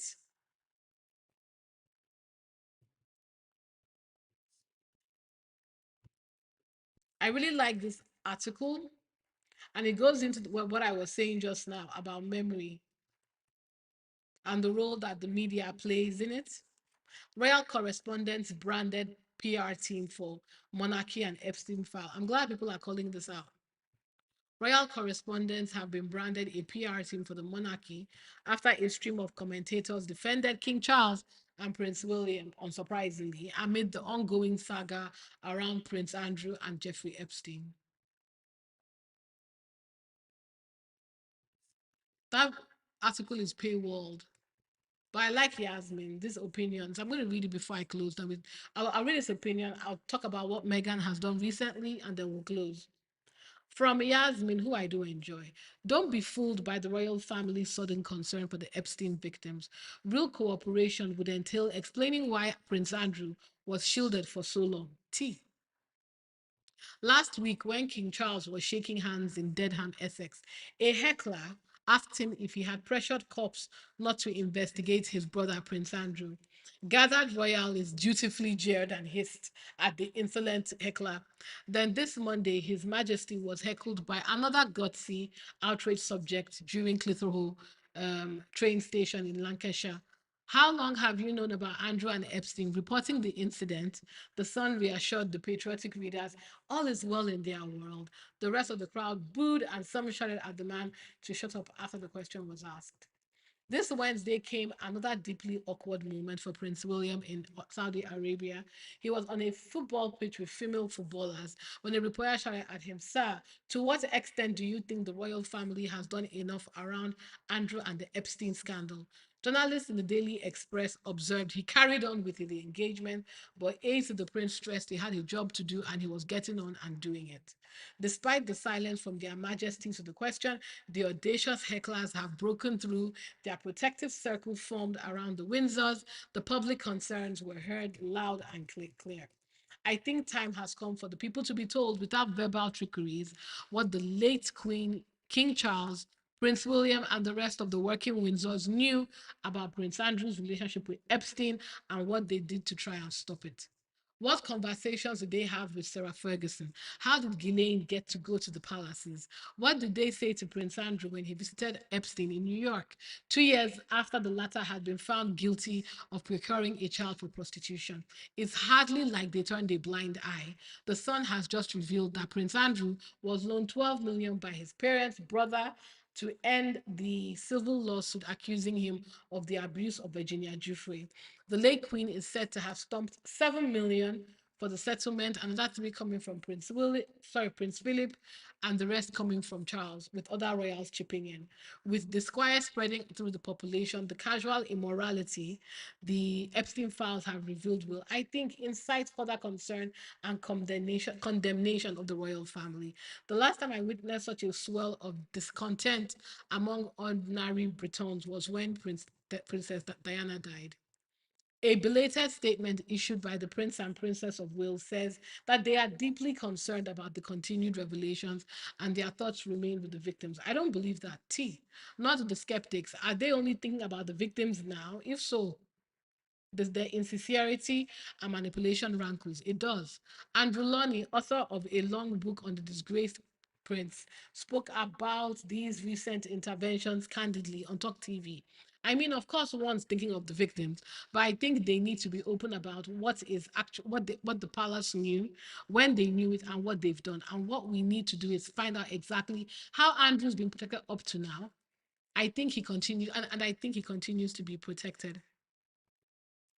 Buckingham Palace says the king had profound concern about Mountbatten Windsor's relationship with Epstein and is continuing to cooperate with any police investigation. Real cooperation would entail why Prince Andrew was shielded among and coming clean about Queen Elizabeth's part in enabling her second son to be who he is and do what he did.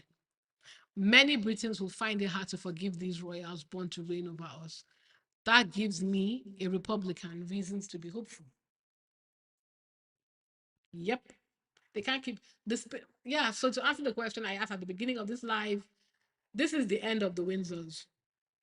It's not going anywhere. I'm not saying that the royal family will go down, but I think it's going to evolve. You'll see. The press can't protect them for much longer. It's done. And now let me announce our entrepreneurial queen, Duchess Meghan, who has released some new collections. She's calling her pantry collection the complete as ever pantry. So she gives you the whole bag for $295. There's a 15% discount on it. There's the go-to hostess gift.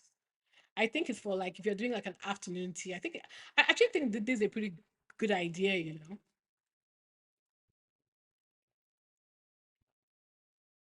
And when the day slows, oh, I like this. The idea of, candles and tea.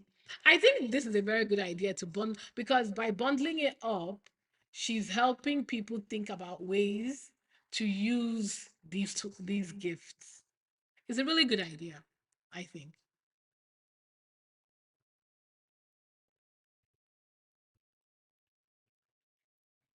I keep waiting for international shipping, but I think that's going to come in time. Yeah. So yeah, I wanted to share that with you guys. Meghan, while the British royal families continue to humiliate themselves. And in a way, like I said, as a Republican myself, I'm glad. Honestly, I'm glad. I'm glad this is happening. I'm sorry the victims had to wait for so long. I'm sorry they had to not be believed. I'm really sorry that many of them had to pass away. But I want to close with this, right? There's nothing that you will do on this earth to hurt someone that you will not pay for. You will pay for your crimes. Whether you are an internet troll or a deranger or somebody that directly hurts people, karma always comes back to you. Especially when that person is, even if that person is not religious, people keep on forgetting that every human being on this earth is somebody's child. Somebody is praying for them, somebody is wishing for them, somebody is aching for them.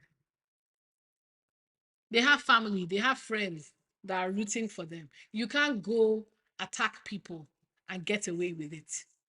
Karma will come for you. So, yes, there's nothing on this earth. You cannot do things in the dark that will not come out in the light. Epstein, before he killed himself, probably realized that I don't have a way out of this anymore. I believe he killed himself.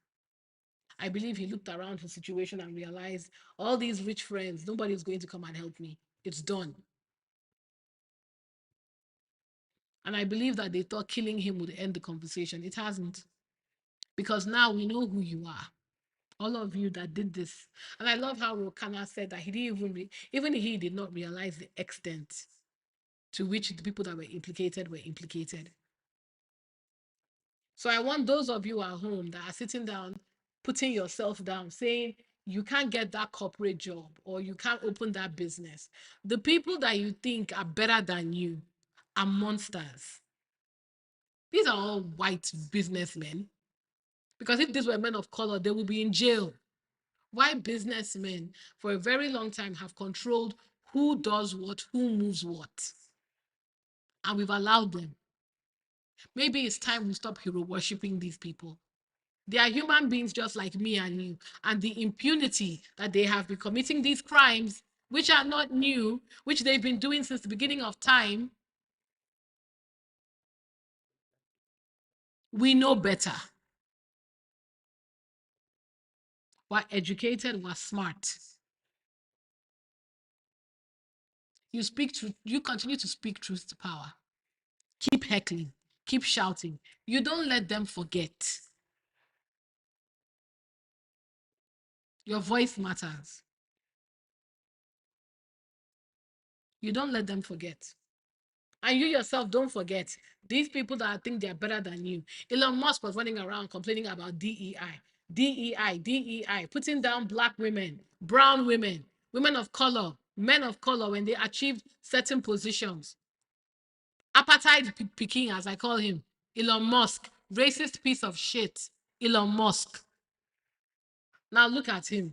In the Epstein files, he was so thirsty that even Epstein didn't want anything to do. Like, okay, enough. That's how pathetic Elon Musk was. And that's who you want me to be afraid of, who you want me to be impressed by. Bill Gates, that was going around lying to all of us that he's a philanthropist, collected STDs from Epstein's Island and was so scared that his wife was going to leave him that he had to find a secret way of giving her medication because and these people will come and be talking down to us.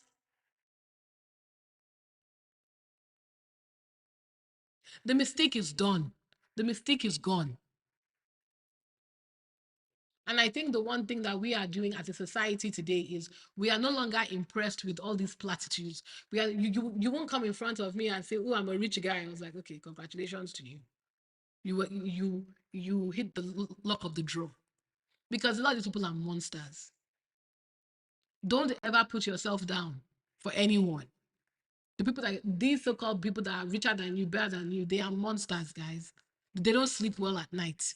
I'm sure all of them, when those Epstein files came out, were sweating in their houses, worried. What's going to come out? What's going to come out? It's all out now. The only reason why they are not sitting down in a jail is because in America, at least, is because of the Republicans. As soon as the Democrats take over, I hope they arrest each and every one of them. No one is above the law. Nobody is a monarch or a king or this thing. You work hard, you do your part, you live a good life. That's it. Nobody is better than you.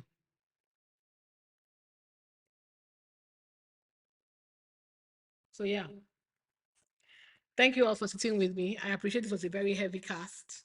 I'm hoping, just like every day something new comes out, I'm hoping the next time we have this live is lighter. I'll try and make Monday's live lighter. Yeah. Hopefully Megan will surprise us again this weekend and do something. Yeah. But guys, thank you so much for engaging with me, for talking with me. Thank you, Diane. Thank you, Lorraine. Thank you, everybody in the chat. Please continue to hype. Please, can you guys do me? Can you hype my videos? Can you like? Can you subscribe? Can you share so I can grow my community? And yeah, don't forget to continue to speak truth to power.